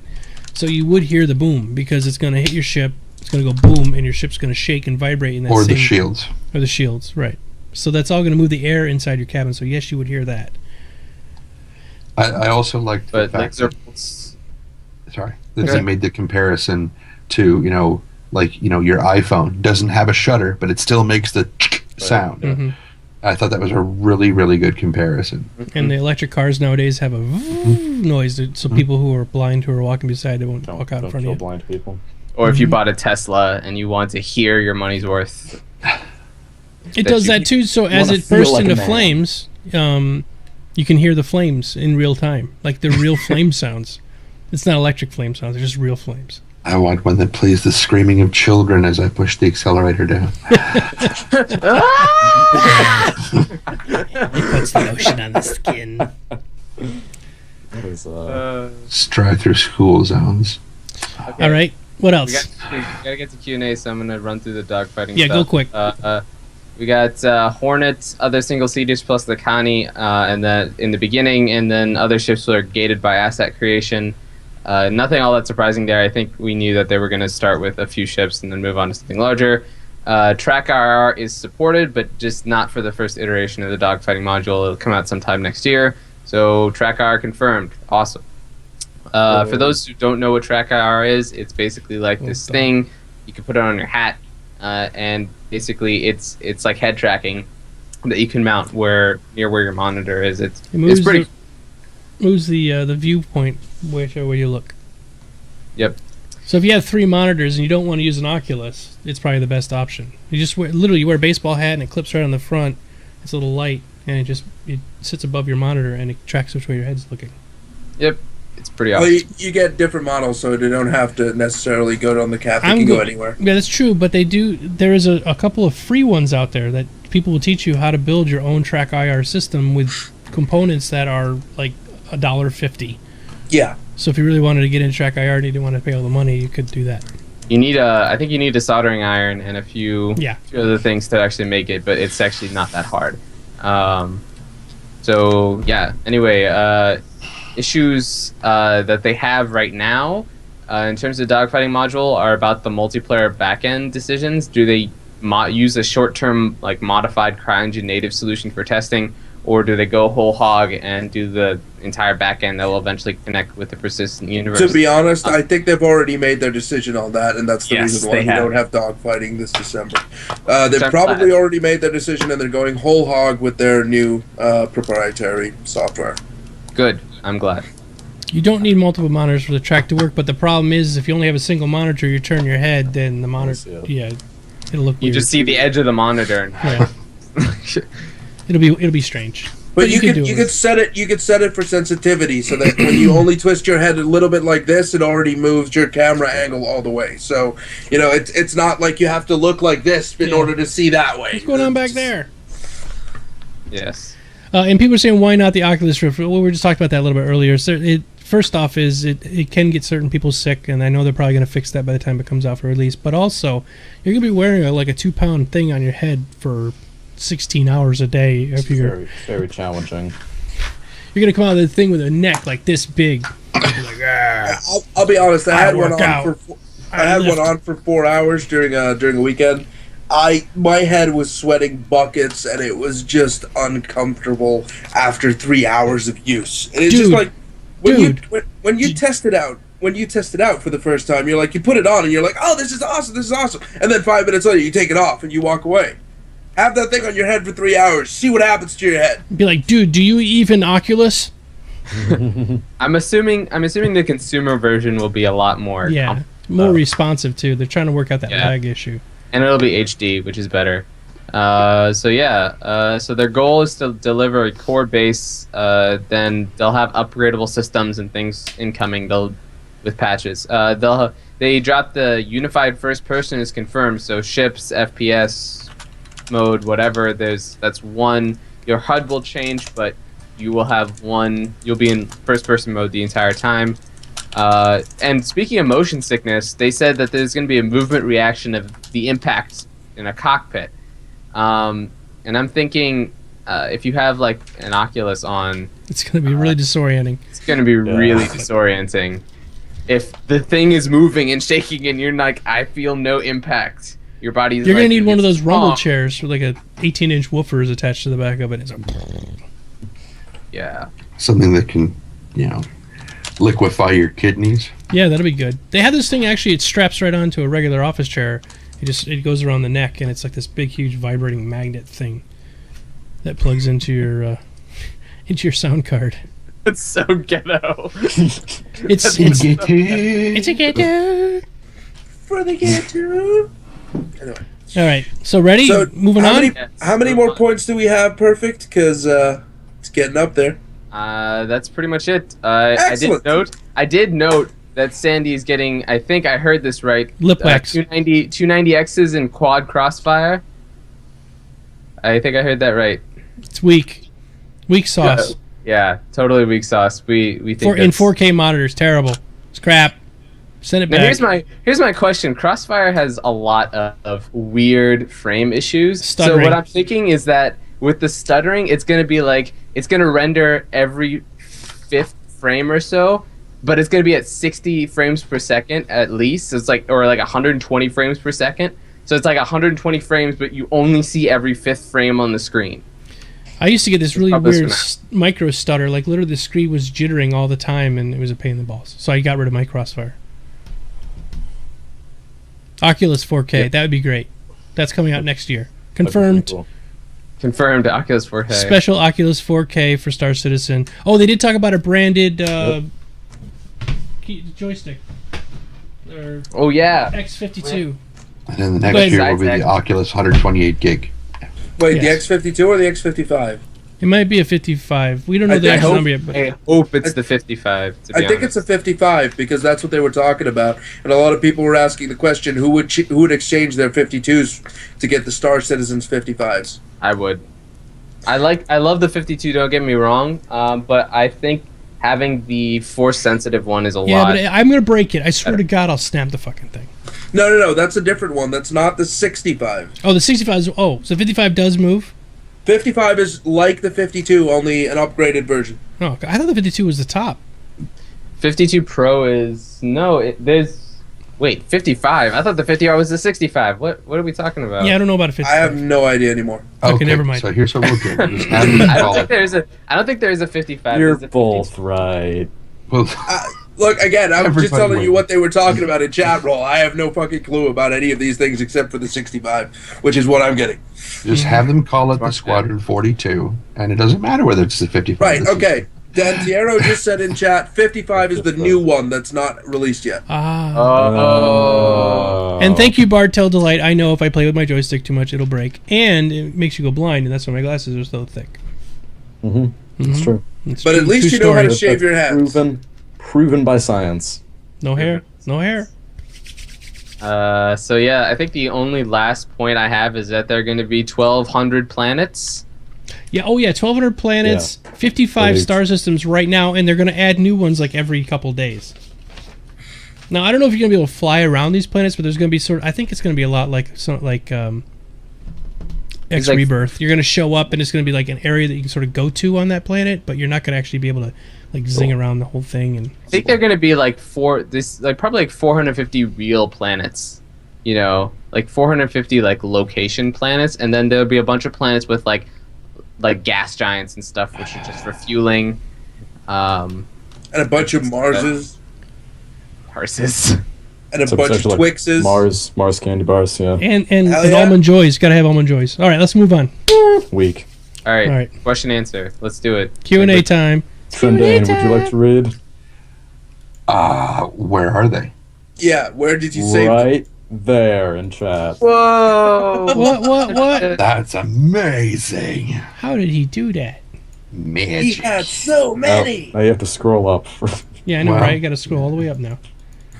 All right, Trendane's gonna do his funny voices, and while he's getting ready, Trendane, the system that we're looking at, it's like a 8-core AMD processor, like a 290X video card, 16 gig of RAM. What you don't specs are over Trendane's head. So okay, we're gonna give him like a 650 watt power supply, new brand new case. It'll be good. It'll be nice. Great. Sounds nice. It'll be able to run Spore. It'll run Spore at Yeah. 1,000 frames per second. Spore. Where's my knife? He's gonna kill you now, Core, for the Don't put Spore. Is that peanut butter? Can Well, I just do a tiny shout out? All right, Yes. shout out. Stoff is an idiot. That's a great shout out. Thank you, Stoff, for being an idiot. Stop. Thank you. You just got called out. What? Burn. All right, So are we ready? we're ready. Go We're ahead, ready. Mr. Trendane. Let's Okay. fire through these because actually we only got like. Stewie's whatever. voice has been requested. Oh, Stewie's voice. But Brian's dead. Brian died when? Like this past week. Oh my God. He's got to be. He'll come back. Spoilers. Yeah, big time spoilers. I haven't seen that episode yet, but that's okay. He'll come back. I guarantee it.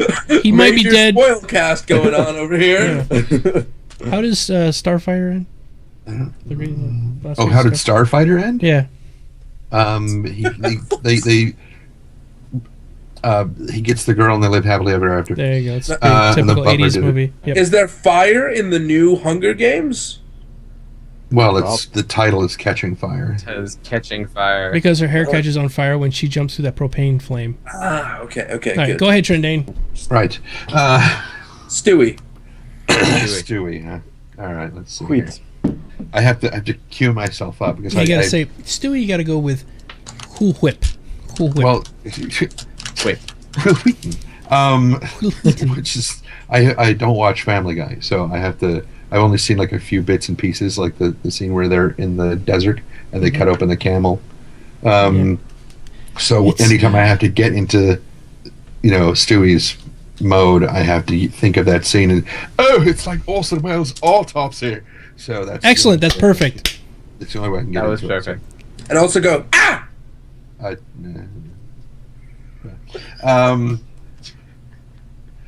Oh God.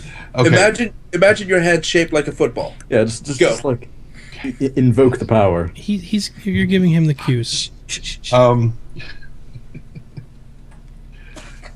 See, it's this first question. It says, "Do you believe them DF will really?" And that just makes me want to do it in a Texas accent. Do you believe them DF will really be? You can do the next one. Do the next one in Stewie. Okay, fine. Want you to Do you be happy. believe them DF will really be this year? What the fuck does that stand for? DF. Meaning the next 25 days, since they won't work after. We have. I really should have pre-read this. This is why I don't want to stream on Twitch when I'm doing my voiceover recordings, because this is what it would be like. And they're just. It's just burst with swearing. Well, yeah, lots of it. Because you'll hear a lot of that while I'm recording. Fuck. Jake turned to Alan. Fuck no. Klaus and Werner. Fuck me. You'd want that, wouldn't you? No, and I guess you'll have to age gate this video too. Okay, so do you believe them DF will really be this year, meaning the next 25 days, since they won't work after? We have seen nothing yet, and from being a programmer myself, this is usually bad news. Well, we've already answered this question. Well, It'll dang probably it. be after January. Yep. About the same time, they start doing EverQuest next, so I'll have 2 games to play. Be excellent. Yes. Save it for next year, guys. Next year. Okay, next question. Sean Scout or Gladiator, which one do you think would be better? $150 ship? Depends if you want a fast ship or a slow ship. The alien at the end of tech or the... Well, Go with good American engineering. the question is, do you want a dogfighter? Go for the Giant Scout. You want a bomber that takes out ships bigger than it? Go for a Gladiator. Other than that, no fucking clue. Yeah, it's all your own I got a personal Gladiator. style. I got a Gladiator, so I love the Gladiator. I told you guys I was gonna buy a Gladiator, and then I got a Gladiator. Oh god, he's talking about the Gladiator again. Good plan. See what you did, folks? All right. Way to go. Go ahead next. I love you. If you wish to only collect a resource, mining, or salvage, and not sell it right yet, how and where could you do this? You know what that reminded me of? That voice reminded me of the tutorial from Age of Empires 2 with the Scottish dude. Okay, I'm sorry. That was Yeah, you're reaching for that one. Okay, anyway, William Trendane- fucking Wallace. Trendane actually did the voice for that, by the way. You're talking about William Wallace. It wasn't William Wallace because he talks about William Wallace. Oh, He's this other random Scottish dude who's like, William Wallace is like this great giant from the north. All right, I think we've answered that question. The question is, we have no idea. I mean, You the didn't game's, address it at all. the game's not out yet. We don't have anywhere where we know we could sell anything. So, unfortunately, sorry. We can't answer that one. What are your... oh, sorry. Sorry, Trendane. I started stealing your thing. Jump I on my shit. think if I had to theory craft, you might be able to stuff something in your personal hangar, vault, something like that, and save it. It's where you keep all the dead babies you've collected. All right, yeah. You would have a lot of radiation, but Are babies radioactive? Yes. yeah, they are. Absolutely. That explains the color of their shit sometimes. Mm-hmm. And the smell. Oh. Vile. It's vile. So, what are your thoughts of Chris Roberts' response about freelancer visibility questions there? He basically said, suck it, because we're going to keep the big, thick pillars. Yeah. Yep. Yeah. He was just like, Okay. Okay. Response to that?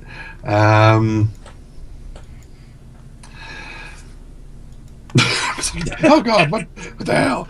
As the video finally catches up, and now we're doing a exorcist in the cargo hold of the freelancer.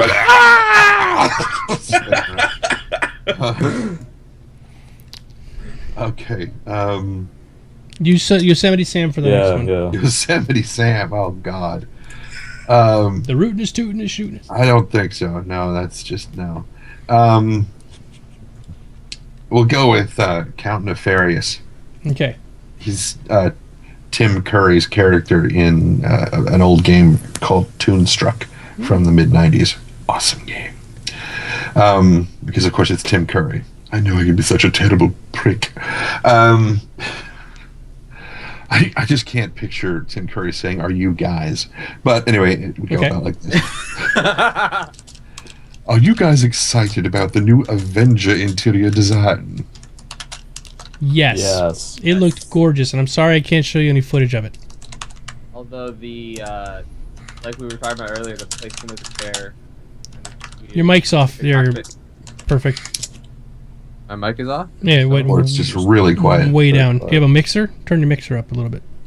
Turn that? it up. Turn it up. Better. Little. Sing a song for us real quick. Hello, hello, hello. That's better. Better. Okay. Anyway, yeah. So, yeah, I think the cockpit's a little small though.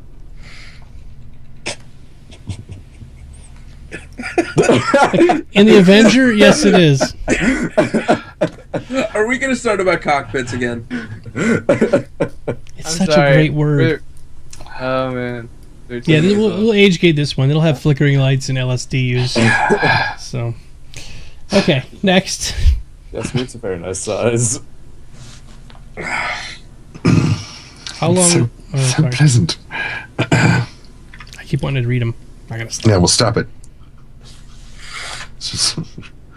How long until the LTI stops? Thank you, 6 Batman. hours. 6 hours. Yeah. Yes, sir. 6 hours or so.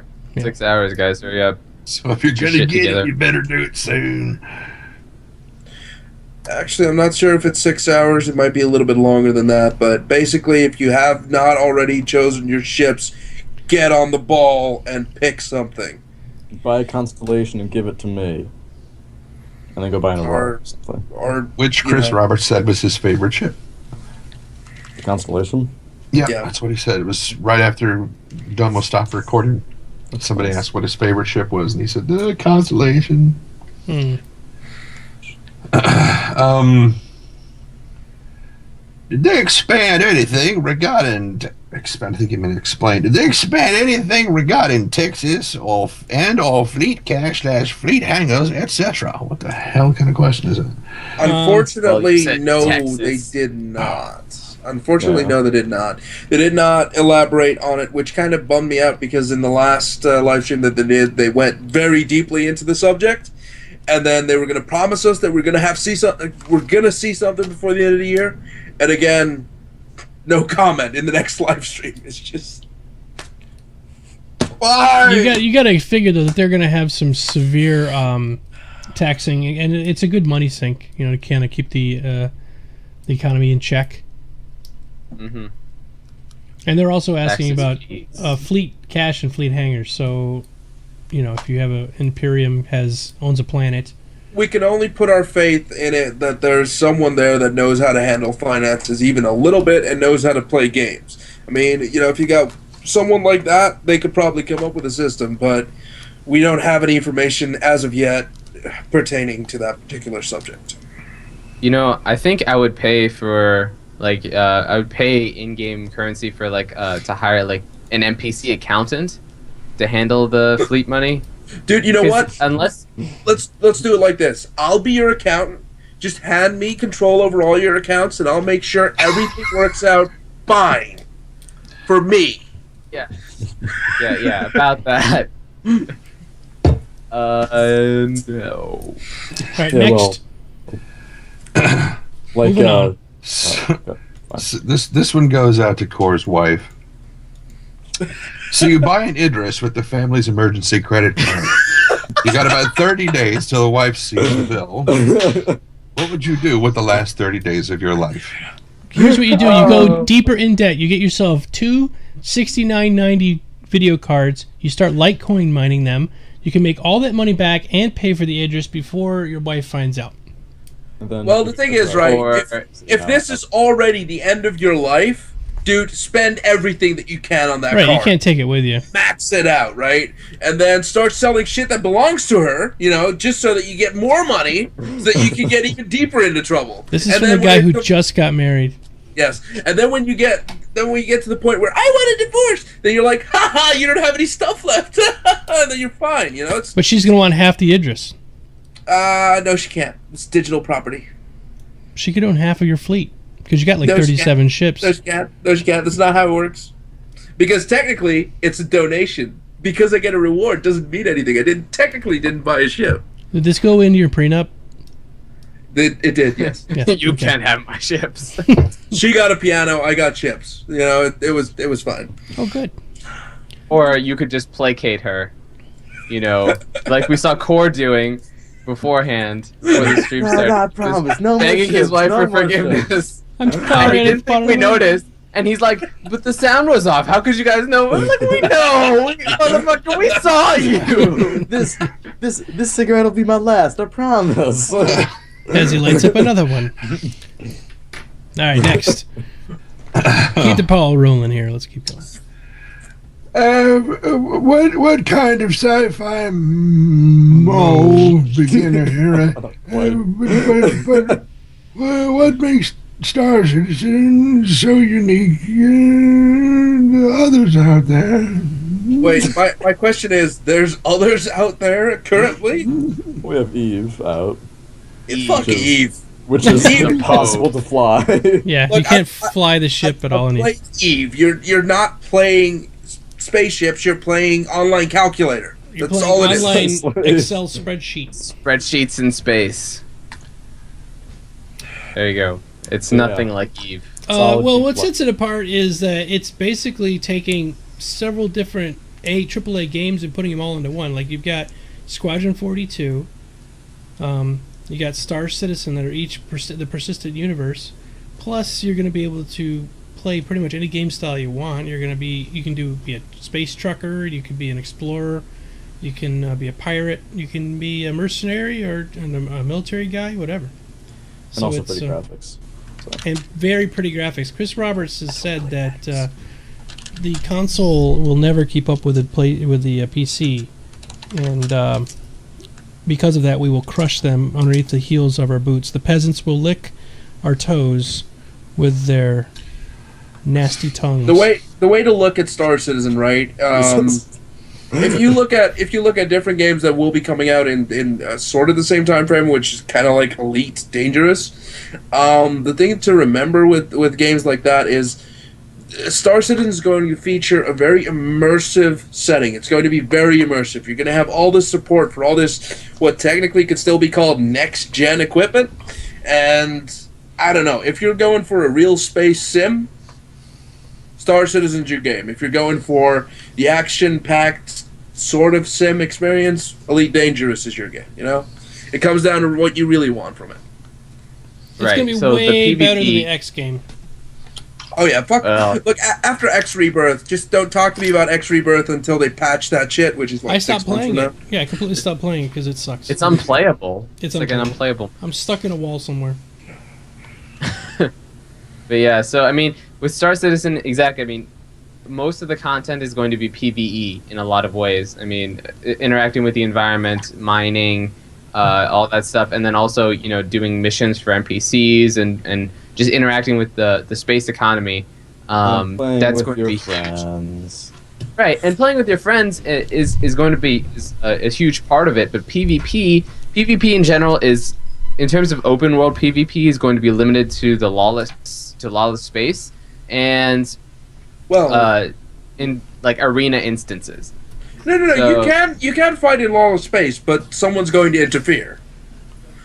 Right, exactly. I mean, it's not like lawless space is where it's a very much a PvP kind of sandbox where the economy changes and the way you deal with everything sort of flips on its head, like insurance and fees. They turn into like extortion, and protection and all that kind of stuff. And if you want to carve out a place in the universe, you got to go there. So I mean, just coming back to the previous thing that I said. When it comes to lawful space, where the UEE governs it or the Banu govern it or whomever, that still means you can kill your target and probably take all the shit and fly away, but it will raise your reputation rating. So it is possible to do all that in UEE space, depending on their response time. If it takes you 20 minutes to kill someone, you're probably going to get swarmed by a fucking Bengal. Mm-hmm. Mm-hmm. All right. So unless you're hunting bounty. Okay, but you're never safe. That's very important to know. You're never safe. You are never safe. Go ahead, Mr. Trendane. More liquid.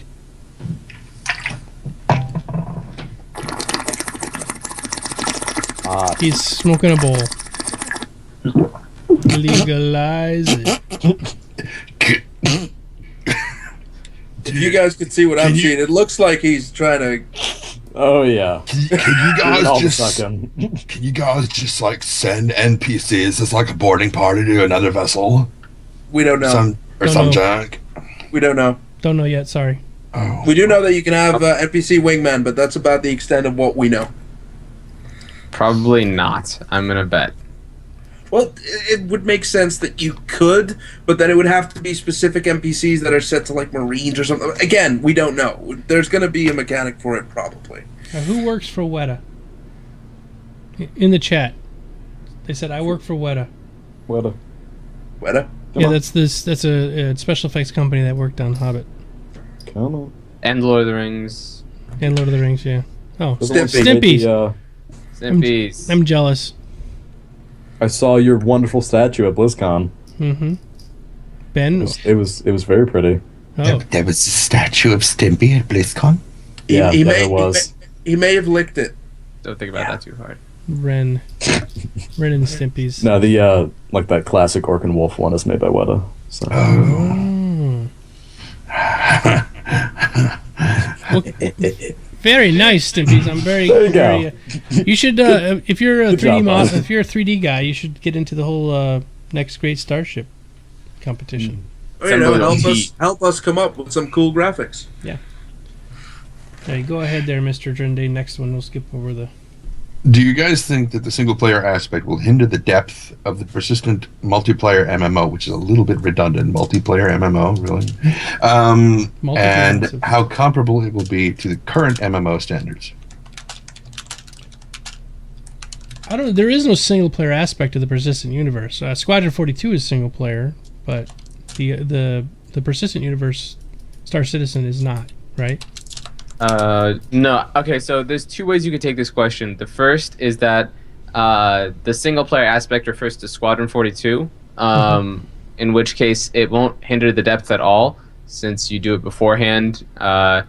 And the second way you could take the question is that it's referring to private servers, which is a possibility, and that will not at all, definitely won't hinder the depth of the persistent universe, because the persistent universe always takes priority in terms of development and patching and stuff like that. So, basically, the way they're probably going to have to do it is that private servers don't get new content until the persistent universe has had its time with it, and has had a chance to discover it and do whatever they want with it, and then they roll it out to private servers. That way you don't have private servers discovering things before the persistent universe. Yep. The private servers will always get that stuff secondary. And there's no way to compare it to current MMO standards because it's nothing like any MMO Ever made. that's ever been created. Description ever. Yes, correct. All right, go ahead there. Next one's a big one. Oh, the question. Yes, next question.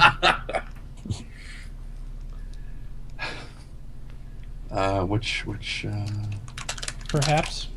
I know which question. I'm trying to figure out which voice. Oh, well, do you want like a Valley Girl voice? Because it sounds like a Valley Girl. Okay. What Valley Girl says perhaps? It's There was one time we were shopping for kettle with my sister, and she could only afford one word on the telegram, so she said comfortable. She said don't worry about it because she'll read it slowly. Comfortable. Yeah. Okay. It's much funnier when you actually tell the whole joke. Anyway, so perhaps this is something to discuss. Sandy with an I. Oh my god, that's so cute, and I just love her pumps. Oh Jesus. Said that they won't do CitizenCon in Berlin due to cost and availability. Whatever. Oh, that's however. Sorry. How come they didn't choose London or another European city? Because I mean, that's just Europe. Okay. Instead of simply jumping back to I guess it's North America, or is it something else I don't know about? Like it's like some kind of weird New Zealand parallel. I don't It's not anal. Oh, ew. It's like doing colonics. Oh. London came in second on the poll with 20%. Oh, is that one of those little Spanish N squiggly things? I know. I don't think CIG has made a decision on that yet. Oh my god. All right, Really? so did you? Okay. So what he's talking about, what the question was asking, is basically they said they try to get Berlin, but it's booked until 2015. Like the dates in October, city. the whole city is booked. It's being occupied by the Russians. They have this whole deal worked out. Going to kind of split the city in half. They're going to build this little wall. It's all kind of hush hush right now. But Berlin is going to be occupied for October of 2014 and 2015. The fuck it won't. You're looking at the wrong place in the book. What's that? The fuck it won't. CIG Forward just a few pages. What are we looking at, Trindane? You're at the wrong page in the history book. You need Is to that a flip piece of forward. wall? That is a piece of the wall. Wow. What? That That's is deep. serious? So Trindane's I have- been to the wall. No, I haven't. It actually is a piece that broke off of a larger piece that my housemate owns. Oh. So he owns a piece. Like All in about all, that. we're just another brick in that wall. Another prick with no balls. So we currently don't know anything about CIG's plans to whether or not they're going to host CitizenCon in Europe, but they have commented that Berlin is too expensive. but they did not say they were doing anything in the United States. They were basically saying we're going to PAX and we're going to go set up a booth at PAX. It's not like they're not doing a con specifically for citizens in the U.S.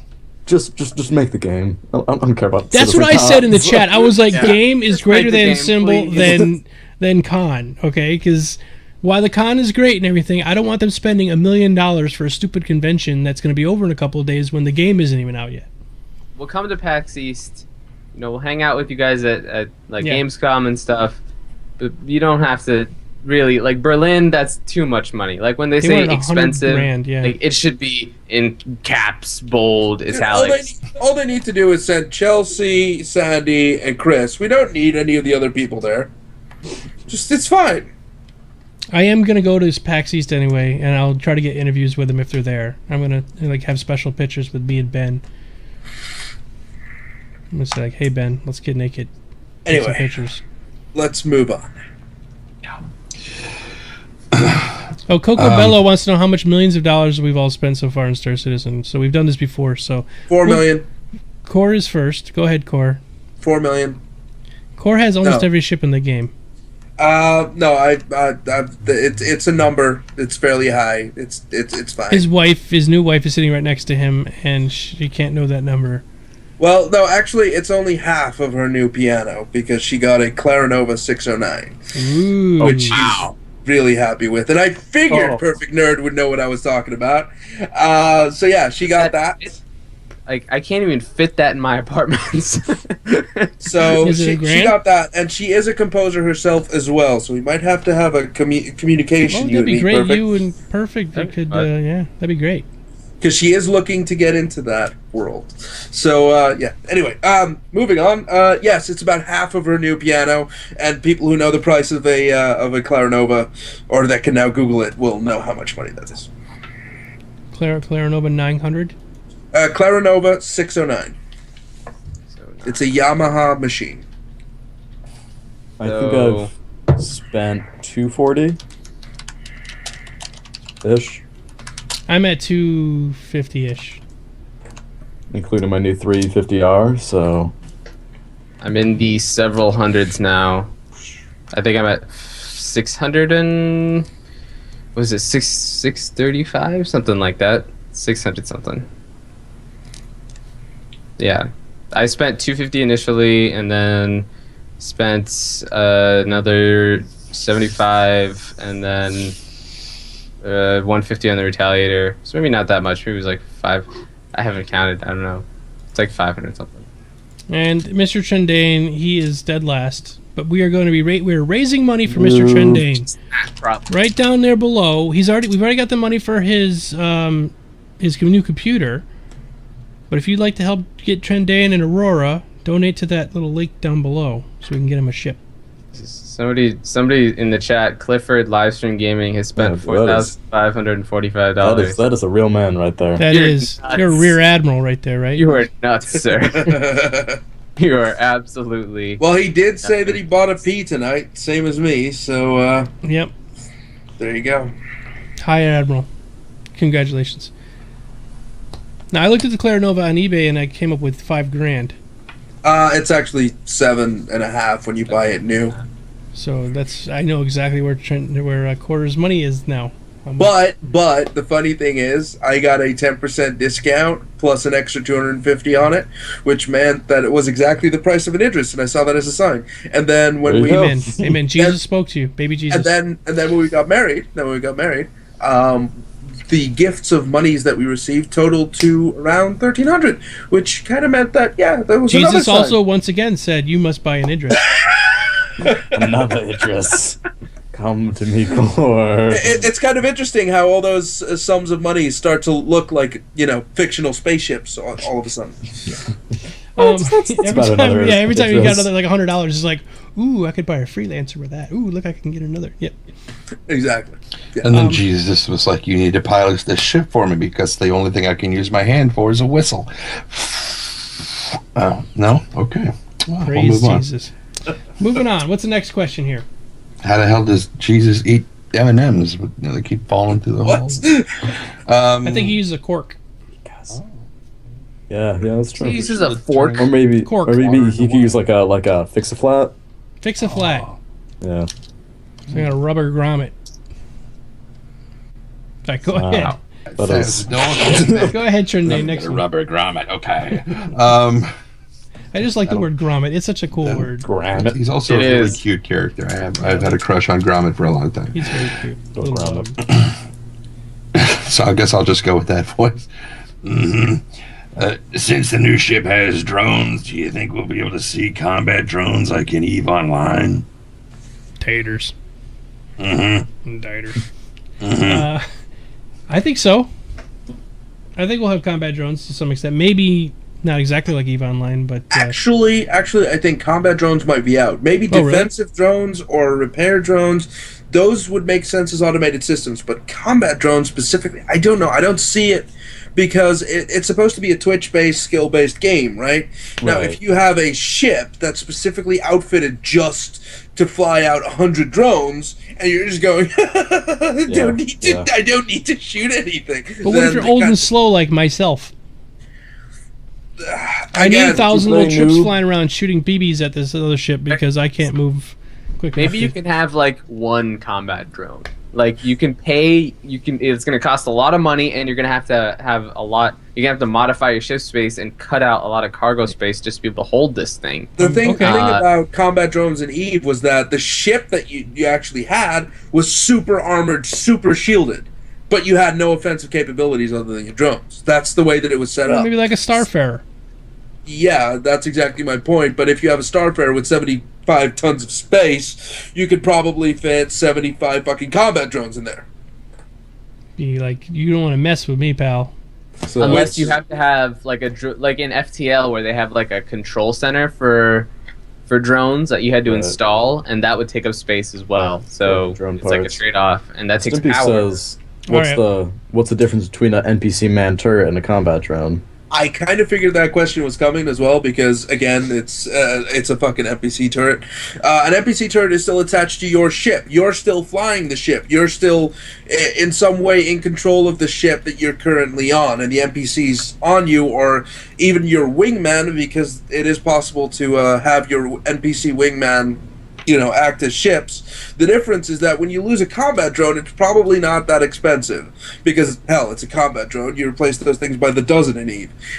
But if you lose a ship, like a 300i or, a fucking Aurora or maybe even a Hornet because it's manned by an NPC and it's not doing as well, you're probably losing a lot more money on that. All right, speed round. We got 6 minutes and 10 questions. Okay, here's a really quick one. That Core, did you get another Idris? Okay, next question. Yes, he did. What do Americans think about having a multi-country organization, factions from Australia, New Zealand, for example? Seems there are organizations out there that want 24/7 coverage. We at Imperium have 24/7 coverage. Okay, let's move on. There's also, I'll just put another plug in for another really great guild. It's called the Older Gamers. They are made up. Yeah, they are. You have to be over 25 years old to join them. They're a great guild. They're the largest guild in the world. They have over 55,000 members, and they play pretty much every game made. So if you want to join the Star Citizen faction with them, they also are in Australia, and they cover mostly Australia and North America. Poorly. They play mostly every game ever made. Poorly. They all have combat drones. Okay, next. Okay. I have 6 friends I play with. Slut. Yeah. We all have a lot of ships, but not the time to put 24/7 in the game. Will me and my friends, and I, still be able to carve out our little home in the universe /planet/station? Absolutely. I'll be honest, if you have 6 players, you might be able to buy like a cantina or buy like a little place on a space station, but I don't think you'll be able to take a real space station all for yourself with just 6 people, unless you're all flying destroyers. But again, unless you're just like, even if you're all flying destroyers, I don't think you can hold it. Like you could probably take it. You can take it. Or you just like fly halfway across the galaxy and find like the shittest little desert planet, and then It's yours. It's just Tatooine. like And then you're six good. people might not be enough to take something large, but when you say you carve out your little home, that could just mean a trailer park on Terra. We don't know. very small home. We don't know how big you're thinking. All right, 4 minutes. Go. Let's talk about Turndane's new computer. Give us specs, We not did phrased that. in the form of a question. Thank you and good day. When should we upgrade our PC? I say 13 months from now. 13 months from now is an absolutely perfect time to do it. Yep. Question: black holes? Yes, I'm in favor of them. Thank you. Yeah. Speaking of Vandal Queen, go ahead. Core's in favor of black holes. Booyah! Yeah. Do you see the game being delayed a lot? Yeah, we do. Chris said they only expected 6 million max. I think that expectations are risen and the original plan might be blown out of the water. Personally, I prefer to spend another 6 to 12 months to make a better game. They are. Rest of us. That's why we said 13 months away, because it's going to be at least that long before the game's close to being done. But they're going to give us a dogfighting module in the meantime. What they're going to do is they're going to give us a staggered beta/alpha release, and hopefully with the start of the dogfighting module, that'll also conclude the alpha once we have the dogfighting module, and then we'll slowly move into beta as 42 comes out, Squadron 42 comes out, and after that, of course, Persistent Universe. All right. There will be U.S. Servers and Europe. I have friends in the U.S. and I am from Europe. Can I play on the U.S. without losing stuff or starting over to play with my friends, or will I have to play on only the one server forever? Don't know yet. We don't know. We don't know, but I would think not. I think What they're planning. I think what they're planning is. I think what they're planning is not a server select option at the start, but you just log in and you're in the Persistent Universe. But when you're on there, the Persistent Universe is going to be shard based, as in you're going to have a shard that's for the EU, and you're going to have a shard that's for NA, and a shard that's for Asia. And what that kind of means is that you won't really meet the other people unless you're directly partied with the people from the other places. But again, that's kind of how they're going to distribute load. It's going to have to work that way. So I mean, it's your the only way you're going to have people from the United States in your Persistent Universe, that you run into, is if you're like directly partied with them and you demand that the server puts them in your instance. Otherwise, they won't be. Yeah. All right. Whoever just said check your messages, when I went and checked my message, it erased the chat, so I don't know who it was that just asked me to do that. That's Dalen75. Were you asking about Into the Portal? That's on Friday. Sorry about that. It's okay. All right, next question. Last question. Any news regarding instancing? It seems like this system has zero information about it yet. What happens if I want to attack a Bengal? 5 instances of battle. Which one will the Bengal be in, etc.? Any limitations currently released? Well, you can kind of think of it as a tiered rank system, as in if the battle's going to have a Bengal on both sides and the battle's going to have like 5 corvettes on each side and then like 10 constellations and then some hornets, they're going to split it up if they have to, right? They're going to split it up if they have to evenly divide all the power. Like the 2 Bengals will be facing off against each other, and they'll have a complement of fighters and corvettes and that sort of stuff. And then another instance might just have some corvettes and some fighters in it, depending on the way that they're going to do it. It's not going to be completely random. They are going to try and balance it. But of course, if you show up with 1,000 fucking ships and your enemy has 5, there's no real question who's going to win. The 5. Yes, of course. Because it's just like 300. They're going to stand there It's gonna be clashing us their 5. shields. There are no fucking hot gates in space, okay?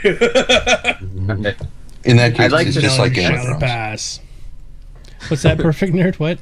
I just like to stress that going back to that post that Ben Lesnick made a while ago, we were talking about it a couple weeks back. This game is 80% PvE.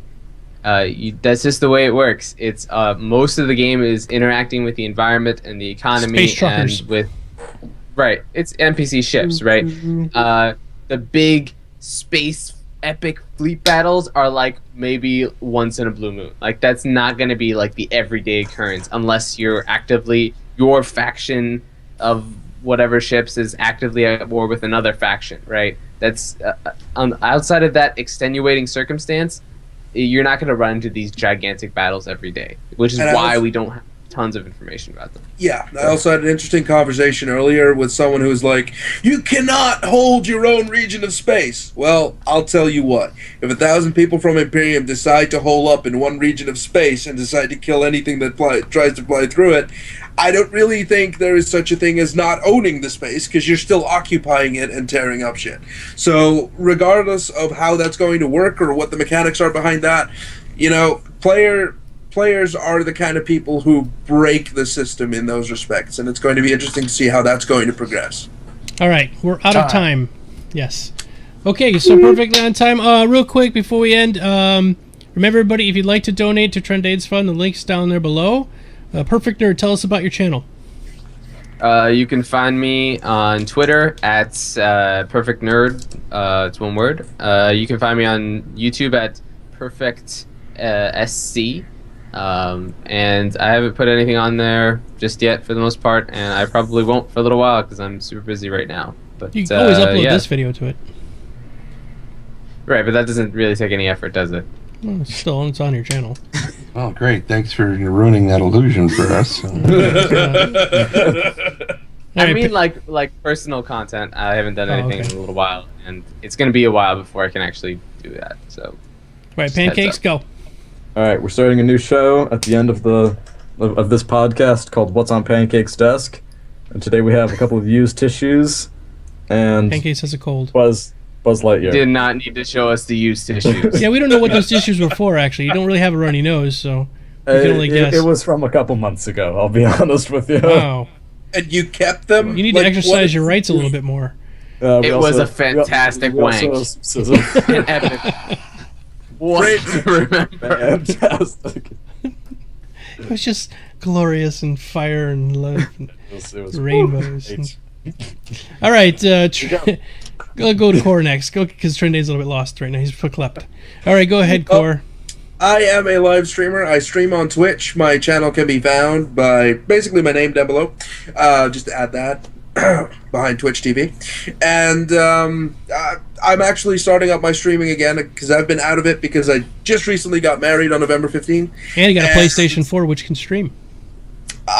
Yeah, that will be until the 29th. And again, let's be honest, there's no fucking release games for it. It's kind of a shit show. But other than that, shut down the Twitch play stream. Grand Theft Auto like everybody else. Also that. Anyway, somebody had sex on stream.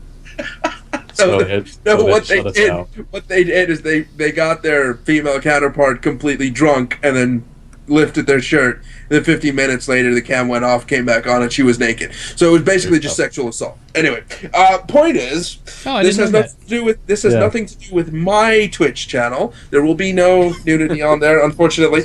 No sexual assaults either. But if you want to see me fuck around on new games, that's basically all I do. Is I buy new games or get them for free and then just play them.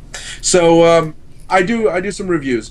I will be streaming daily starting sometime this week, and it'll probably be short for now because I'm still really busy. But pretty soon I'll be kicking it into full gear, and anyone who wants to come, join, hang out, you're fucking welcome. All right, Trendane, real quick. Trendane everywhere. Everywhere. Thank you.